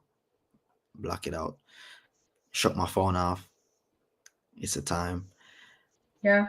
And yeah, I would say so now the finals was actually 2 days. On the day of the final, I went to my bed. I actually slept like twice that day. I was like, I told myself that you going into this final. So I woke up really early, like 6. Went to get breakfast, and I think yeah, I went to get breakfast, and then I went back in, chilled for a little bit, and then after I did, I went and got lunch, and then after lunch, I went and I think I took like 2 hours after that, getting my body ready, like I'm ready to go out there to compete. And um, so coach have these explosive lift we do before we Did jump. you have your coach with you? You had Yeah. your coach? Okay, okay, cool. So we have this thing we call a neuro. It's a neuro warm up. So we do like What's a that? warm up before we compete. Okay, So we like get like our nervous system going. So we do like some light weights, but then we start moving the weights fast. Then get your body, your adrenaline and your blood pump, getting it right. So I did that, and I did like some dumbbell jump squats. You know, I was feeling good. I was like ready. I was like, yo. I'm wondering 2 days ago. I think coach was telling me because I don't know, like he just know how to get you to peak at the right time too. He just know. So he literally told me that on the prelims wasn't prepared for you to jump far. Wasn't prepared for you to jump far at all. That's why you jumped there. I was like, okay, I'm gonna believe because I believe in my coach. I talk to him. I'm like, coach, I don't know, I don't feel myself. He'd be like, don't worry about that. In that finals, you gonna fly, man. Believe me. And he was right. Yeah. He was right. And then finals now, went out there warming up. I was feeling so good. I my, I was moving so fast. I was ready. Like, I was ready to jump for real. I was like, yeah, it's the time to jump. Warm up, finish warm up. Then I went and got they had the therapist there, the chiropractor and the for the Jamaica team, and everyone there went and checked my hips, ensure everything is, good with me.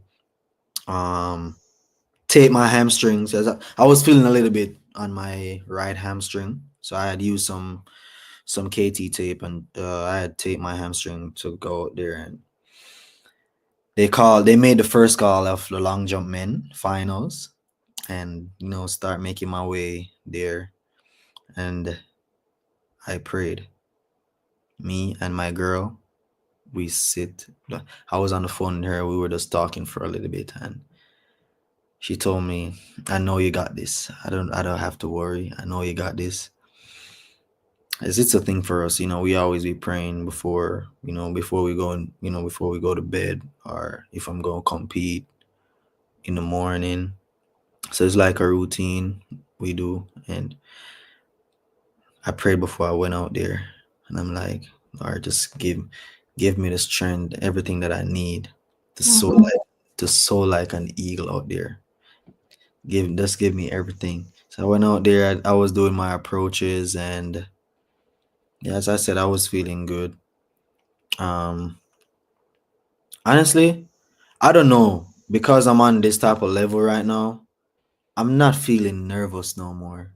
Awesome! You have matured. Not feeling nervous no That's more. good. Repetition does that. Yep. Repetition. So if Yeah. I'm there competing, like, I'm not feeling nervous no more out there. And on my first attempt, because I think what they did was they made the top three best jumpers go first. So that little kid from Italy, and then they made the Greek guy Tentoglu went Hmm. second, and I went third. And the kid jumped 834 on his first attempt. I'm like, yo, You need to regroup. damn, this competition gonna be. I'm like, I'm tuned up because honestly, I love to feed on those type of energies too. I'm like, yeah, the competition is real now. So I saw that jump. On my first attempt, I never jumped good. I think I jumped like 790 something on my first attempt. And I was like, I went to coach, and coach be like, you're not being aggressive. You're not being aggressive out of the back of the approach. You're looping, like you're not bringing that energy. So I was like, I think I probably need to warm up some more because I think I was getting a little bit cold. And I did like 3 stride outs. I did 3 stride out, getting my body ready, and it was my time to go.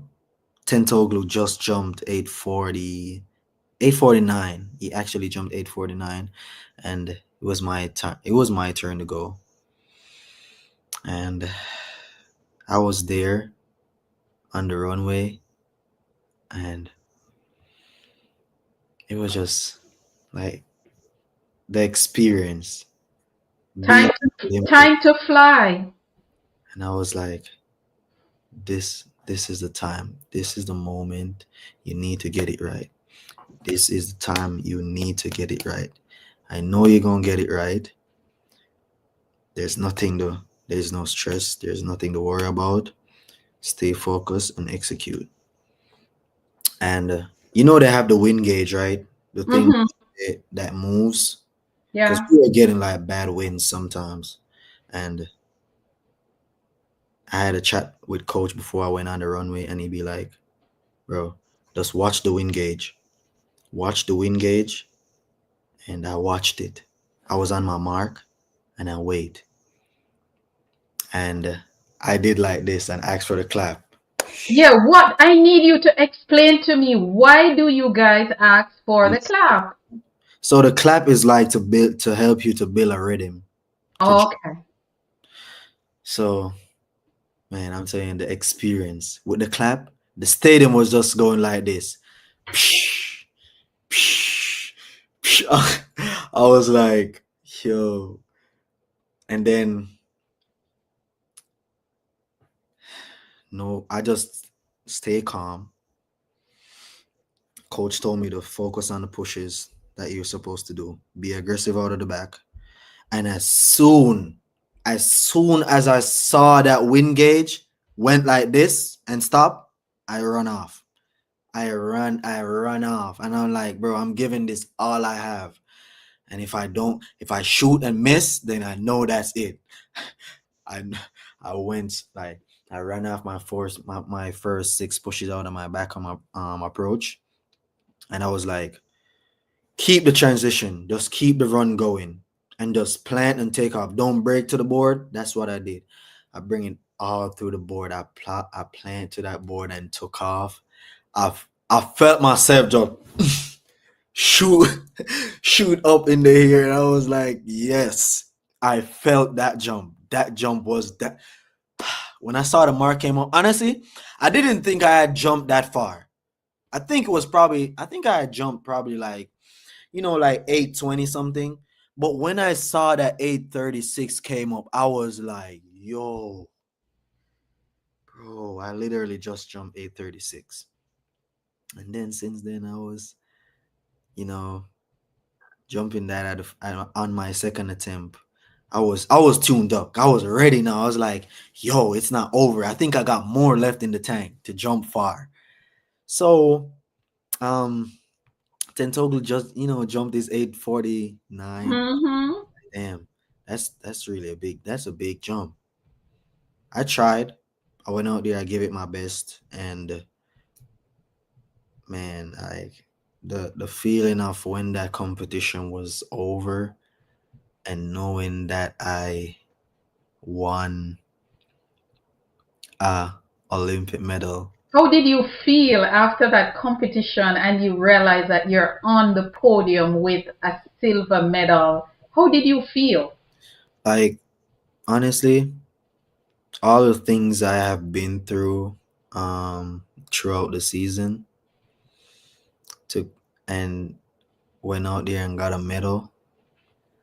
Like I don't think words could really explain.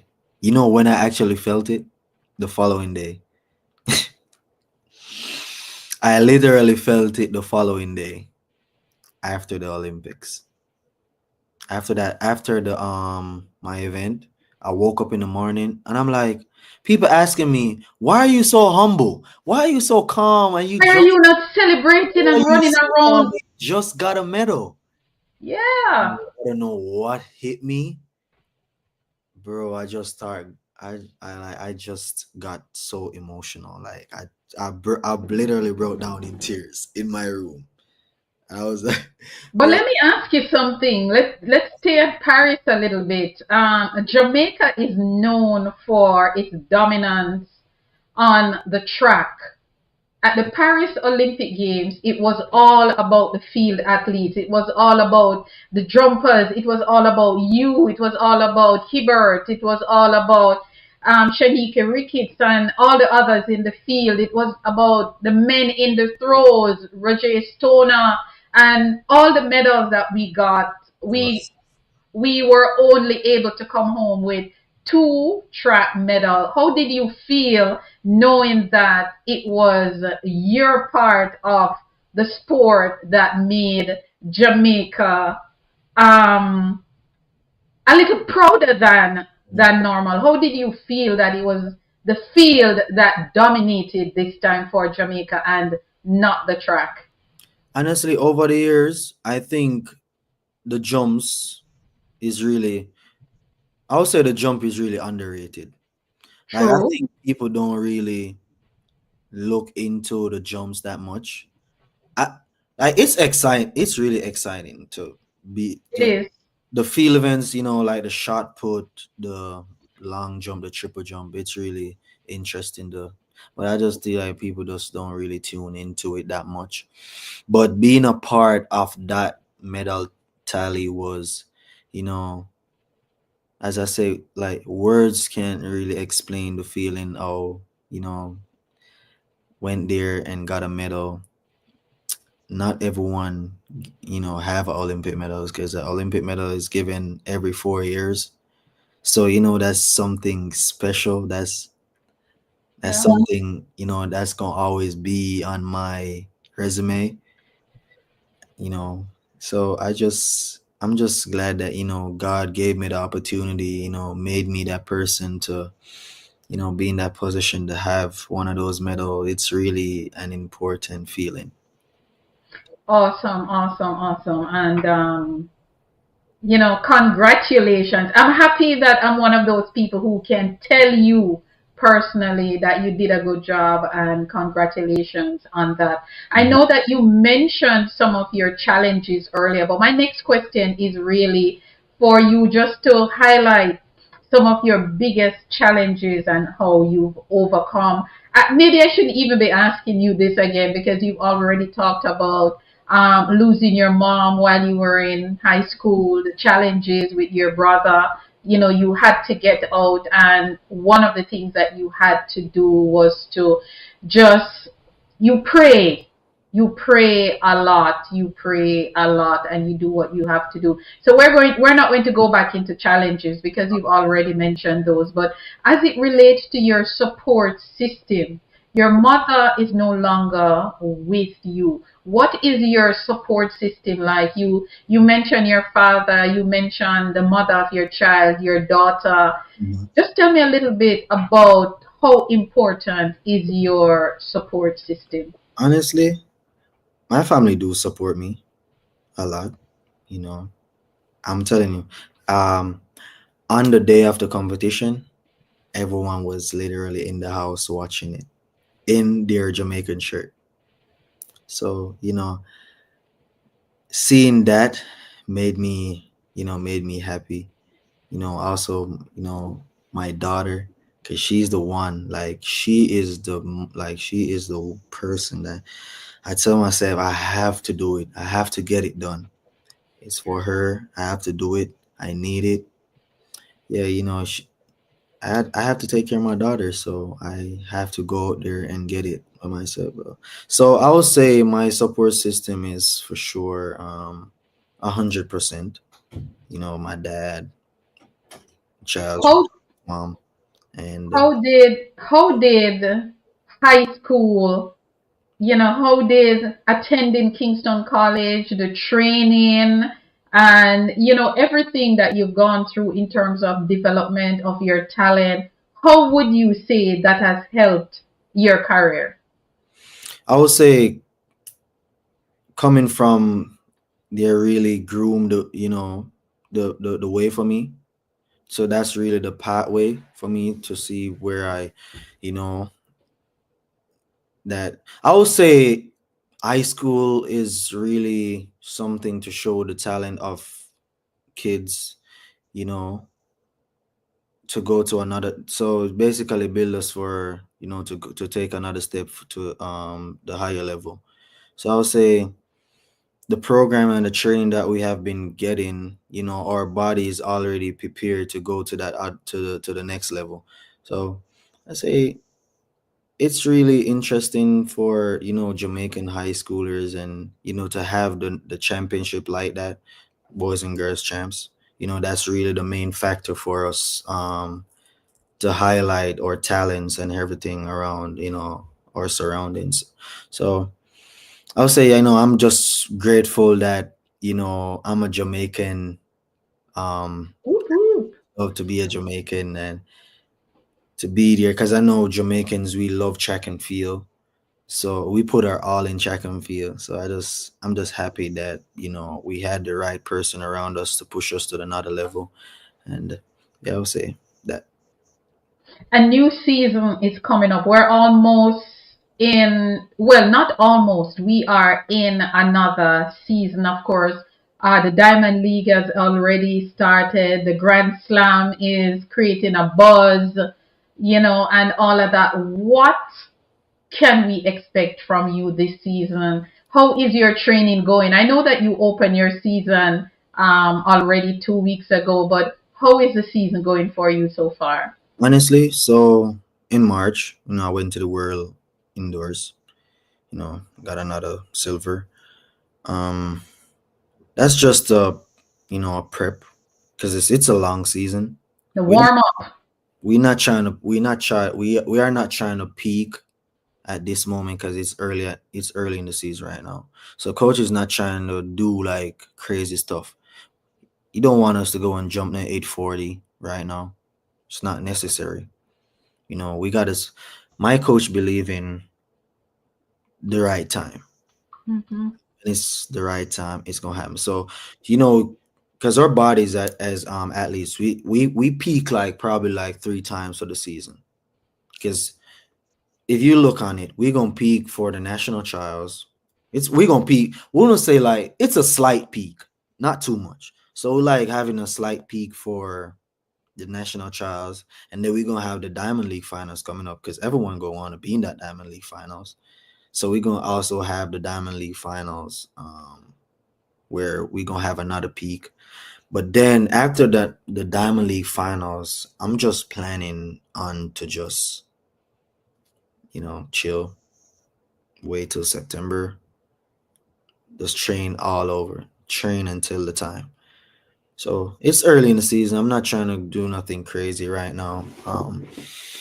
Yeah, just to stay in practice, prepare, prep for How that. is your injury now? That groin injury you had last season, and then of course a slight hamstring. How is that Honest- for you? Are you Honestly, totally this healed? is the best season of my career with injuries.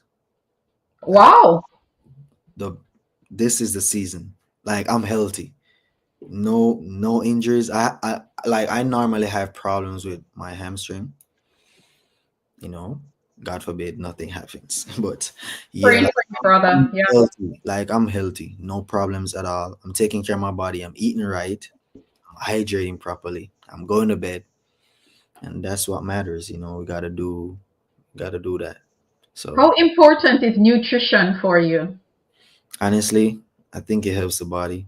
Protein. All right. So for instance, we go to the weight room, and then we go to the track.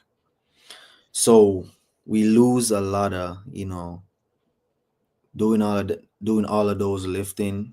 Breaks up a lot of muscle fibers. So you gonna need the nutrition to build back the muscles. You get me? So eating right, having the right meal to build, the recovery, all of them stuff. Yeah, it really do matter as an athlete. So I would say the nutrition is a crucial part of it too. And don't leave out that rest because Yeah, resting is. that rest is yeah, it's a lot. It's a lot. Like we have to be if you're not this like honestly, I'm just being honest. If you're not disciplined, you can't do track. If you're I not believe disciplined, you. you cannot do track. And you're not gonna make it in track if you're not disciplined. And as soon as you start slacking off, it gonna show. You slacking off, it gonna show. You just have to be disciplined all through. Yeah. I see that. I see that. What is your main goal for 2025 in track and field? Well, Your number one goal. my number one goal is to take home that gold medal at the World Championship for my country, for my family, for myself. Yeah, I would say that's my number one goal. Awesome. Awesome. Honestly, I don't think nothing. I wouldn't say nothing else really matter, but being on that level, competing at the World Championship to win the World Championship, that's the main factor. What advice would you give to young upcoming jumpers who look at you and said, I want to be like Wayne Pinnock? What advice would you give to them, girls and boys? I would say be disciplined, you know, stay focused, stay motivated. If you want it, you have to be disciplined. You have to, do the right stuff. You gotta get the recovery and you gotta, go to bed early. I would say, as I said earlier in pressures build diamonds, and it's not where it's not where you come it's not where you come from. Yeah, Like it's where any, you're going. anything you want, you can achieve it once you put your mind to it. So just stay motivated, be disciplined, and put the work in. What is one of the main things that you have learned? I mean, you're pretty young, you're still young, you're a baby, but what is one of the main things that you've learned so far through track and field? um I'll say one of the things I have learned is to just be myself, to be Yeah. always be myself and not no one else. Um, Learning that as a person, makes me better as a person. Being me, focus on me, what I am doing right now. Don't, Mm-hmm. so sometimes you're gonna have distractions. It's Yep.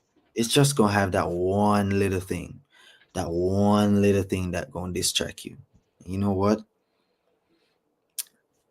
It's just tempting you, and you're like, you know what? I need to block this out. I need to leave this on the side over here and just do my thing. So I would say, yeah, that's basically what I would do. You have a personal best of 13.06 in the sprint hurdles. Will we ever see you challenge the sprint hurdles at this level of your career? I'm going to be honest with you. After what I saw at Champs 2019, I would love to see you in the hurdles. Will you ever try the hurdles? Honestly, I think I've been off so many years, and right now it's gonna take me a little minute to get back. Probably take me like a year or two to get back. Okay. But honestly, I'm talented. I could get it right. I know. There you go. I know. That's the spirit.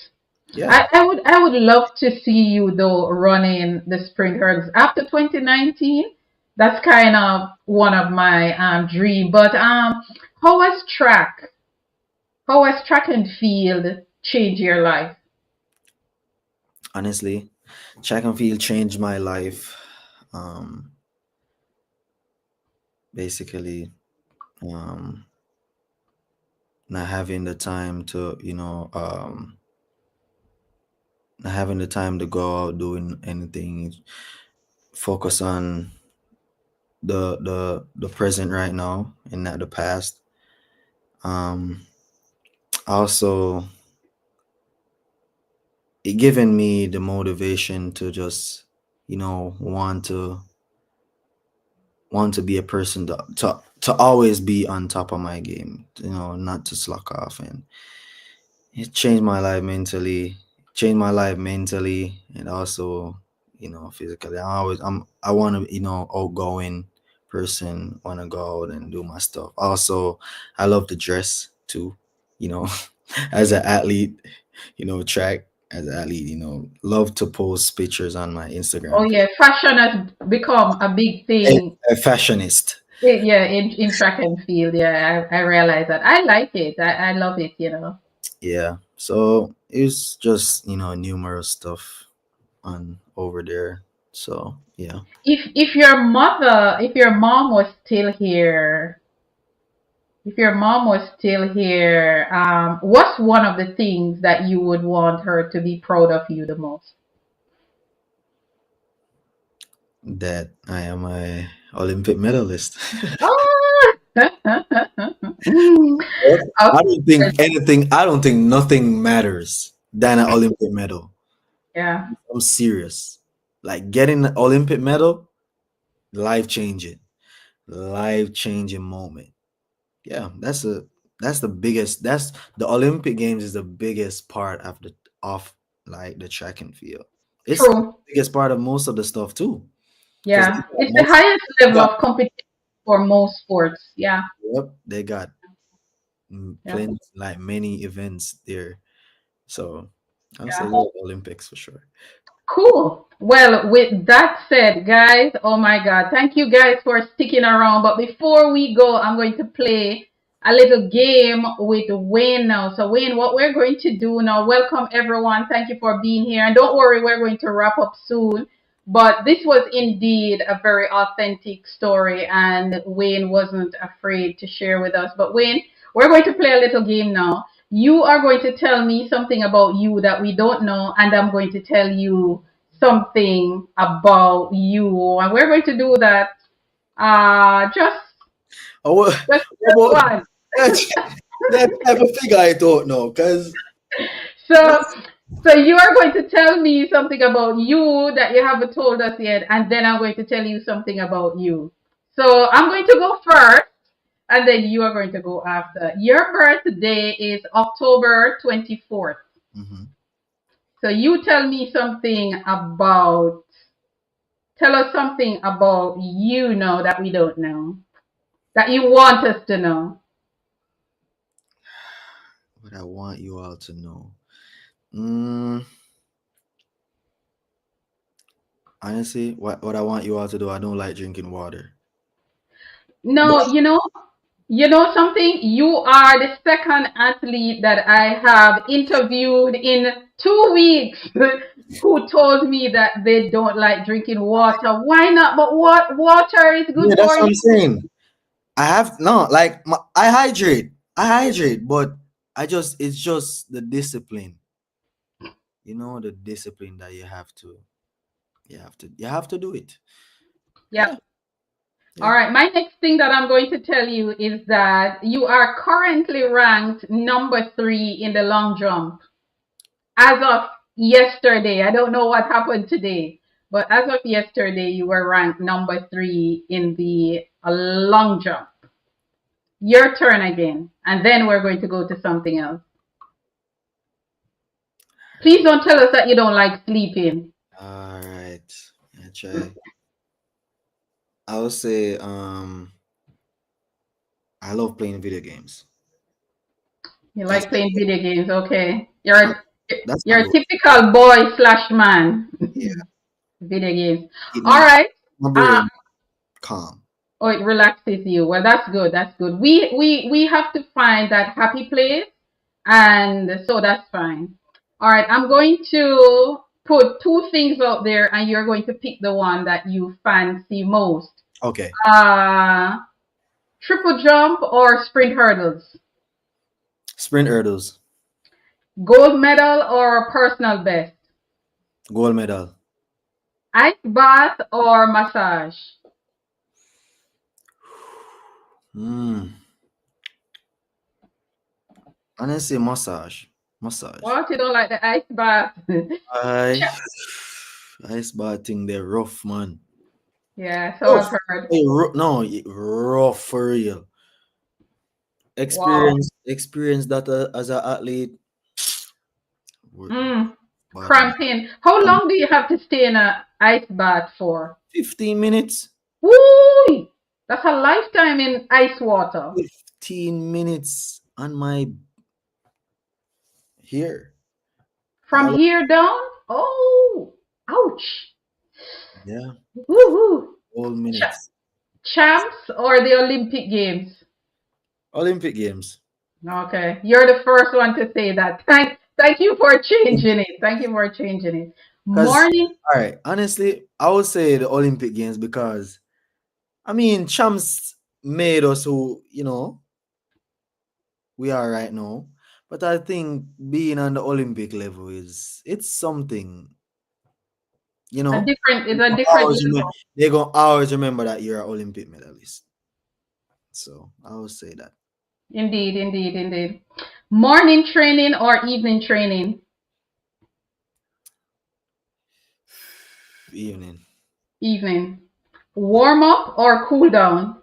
Warm up. Instagram Reels or TikTok? Instagram reels.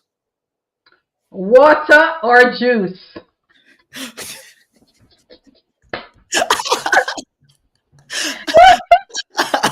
Ay! I Never know go with the that. water. Never go with the water. I'm Water. glad. I'm happy that you're going to go with the water. I already had it on the paper, so I just throw it out there. But yeah, I like that. But I wrote a poem for you because over here, what we do is to celebrate our athletes, celebrate you guys, and celebrate the legacy. So I wrote something for you. It's not perfect, Mhm. but please, it's a thought that counts. Okay. That's fine. And it is titled Flight of a Champion, Leap of Greatness. Mhm. From high school dreams to Olympic light, you soared in Paris, silver shining bright. With strength and grace, you reach new heights. A people celebrate. Leaping far with 8.54 meters, a fearless score, a personal best is born, a people celebrate. From indoor battles to outdoor fame, you ruled the runway, earned your name. Mhm. Champs to the world, you played the game, a Yes. people celebrate. Yes. Each drum ignites Jamaican pride with power, poise, and champion stride. A nation's heart stands by your side. A people celebrate. Thank you so much. You are welcome. You are welcome. And thank you very much for what you have done for us, for what you've done for Jamaica. I mean, you're a baby in the game, I would say, just leaving school 2020, and already you are making big marks, winning at the World Championship, and you also won at the Olympic Games. You are truly a king in the what they would call the horizontal drums in Hubert Lawrence's voice. Mhm. You are certainly a king in the horizontal drums. And before you go, Wayne, I Mhm. normally give my guest an opportunity to ask me one question. So I'm going to give you an Yes. opportunity to ask me a question. But while you think about your question, I just want to say thank you guys for staying with us for 2 hours. Wayne Pinnock, Olympian Wayne Pinnock, in the house tonight, and he is so humble. And as I said before, I met him at Champs just this year through Tamika, and he was very, very humble in giving me his number and taking me up on this discussion and this chat. And let us continue to pray for him, keep him in our thoughts, and cheer him on as he continues to make us proud, the fans proud, his family proud, Jamaica proud, his school proud, and everyone who has come in contact with him. Thank you, everyone, for being here tonight. Everyone who were on the live, whether you're coming from Africa, Europe, Asia, Antarctica, Oceanic, North America, South America, thank you for being here tonight. I am your girl HP, and of course, I will be here next week to do it all over again. And Wayne is going to shoot me his question. I hope I can answer. Go ahead, Okay. Wayne. What distance did I won the long jump national trials in 2023 with? Oh, Jesus, Wayne. Yeah, man, Oh, it's a difficult one, man. 2023. Yeah. Somebody, can you help me with that, please? What was the mark? What was the mark when Pinnock Ay. jumped The national trials 2023. Help me, guys, please, please. Tamika, can you help me with that? Um, it was actually a personal best. No. It's not 8.54. Mm-mm. Oh, wow. That was in Budapest. Oh, 8.54 was in Budapest. Tamika, can you help me with this one, please? Oh my God. Wait, I've never. 8.32. 8.3. 8.32? Yeah, 8.32. correct. Actually I correct. got it. I got it. I got it after two guesses. Thank you. I wasn't ready for that. I wasn't ready Mike, for that make question. sure make it difficult, you know. Because they tell me for ask a question, so I'm gonna go down in, I'm go into the details. I know I that, love that. honestly, I know that they're gonna catch me, you know. And then I Yeah, got yeah, care. yeah. I mean, I think I was like, I'm not gonna care of none from 2024. And go Yes, back man. You caught 2 me. You years went back. back. Yeah, you went back a little bit and you caught me for real, for real. That one caught me. That one caught me. But thank you very much for that. And before we go, I'll just give you 30 seconds if you have anything else. Is there anything else that you would like to share with us and the fans that I did not ask you in the interview? Just go No, ahead and I share. just want to say, you know, you all just stay blessed. You know, continue praying. If you all think life is not going the way you want it, just, you know, pray about it. You know, things will work out, and you know, believe in yourself. If you want it, just go for it. Thank you very, very much. With that said, guys, Wayne Pinnock, the man he's one of our many kings because, guys, we have a lot of jumpers doing well for Jamaica. We have triple jumps, we have high jumpers, we have long jumpers. We are really soaring in the jumps. And of course, Wayne is one of them who is carrying the flag for us in two of the last three championships. 2022, he made his first senior team at the World Championship level. And 2023, he came back and he won silver in Budapest. And he came back last year at the Olympic Games that he was going to quit. He was going to call it a season 2024 because he was injured. And of course, he held it together. And in his words, he man up and turn up for Jamaica. And he was on the podium winning a silver medal for Jamaica. So, Wayne, we just want to wish you all the best going forward, not just this season, but all the other seasons to come. And just keep it going. Just stay focused and just continue doing what you are doing. Continue on the right path. And when the dark nights come, just tap into your safe space and and just remember our voice. Remember tonight. Remember this poem that I wrote for you, and just keep going. We will be cheering Yes, you on all the and way. I need you to send me that poem. I will send it to you. I'll email it to you as soon as I come off here. I will email it. I need to put that in my notes.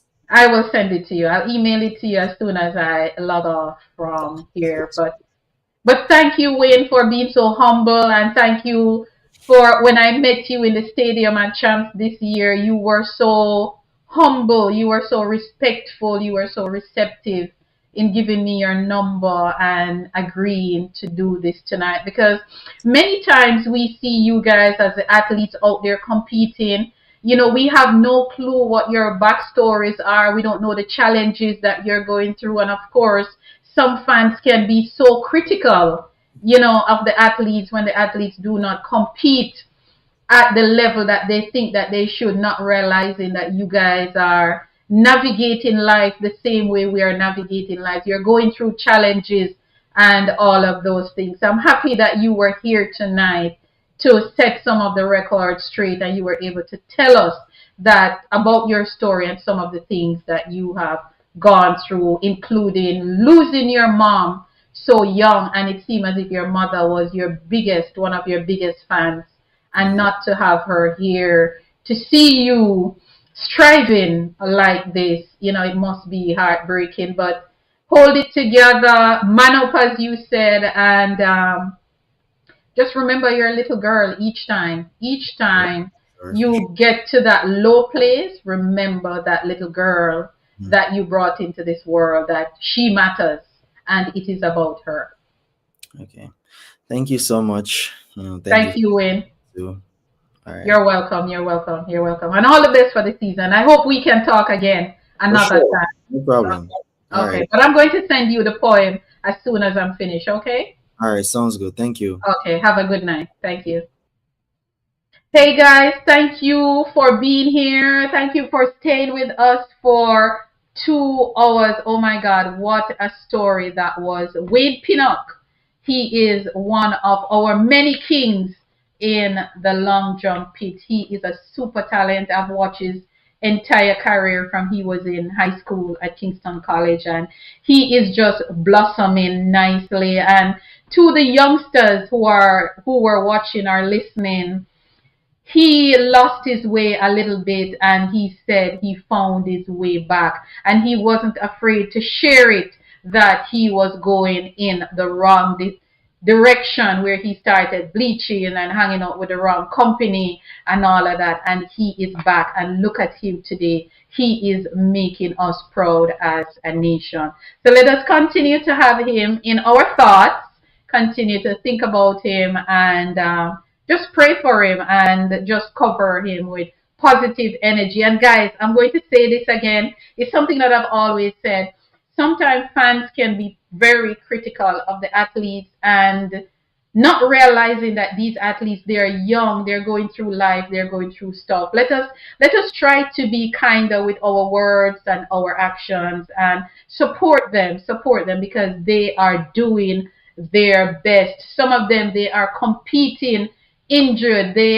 On the weekend I was at the Grand Slam in Florida, and a lot of the athletes that I interviewed, they said to me, Miss, I am not feeling well. I'm having the flu. Of course, a lot of people having the flu now, having a cold, allergies acting up, and a lot of athletes that I interviewed were saying that they're trying to get over a cold or they're trying to get over the flu. So instead of us judging them when they underperform, let us show empathy and just realize that it could be that something is off with them today, and that performance, it doesn't define them. So let us continue to support our athletes, cheer them on, and just continue to keep them in positive energy. And guys, thank you very much for being here tonight. I saw Lilith Hodges was here, Olympian, three-time Olympian Lilith Hodges. She was here. Tony P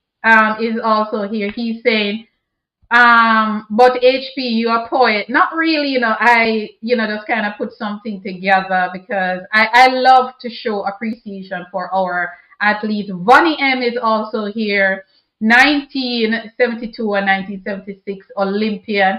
J Jar is here.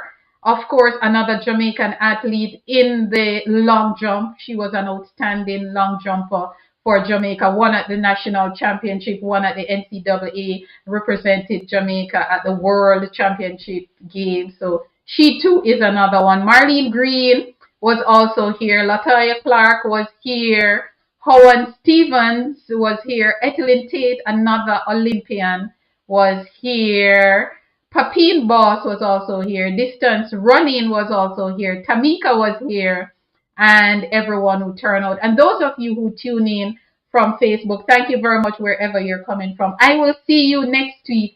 And guys, next week, you don't want to miss next week because, of course, next week we will have another of Jamaica's sweetheart in the building telling their story. So I will see you next week, and please be kind, be kind, be kind, and have a great weekend and be safe. And I'll see you next time, same time. Have a good weekend.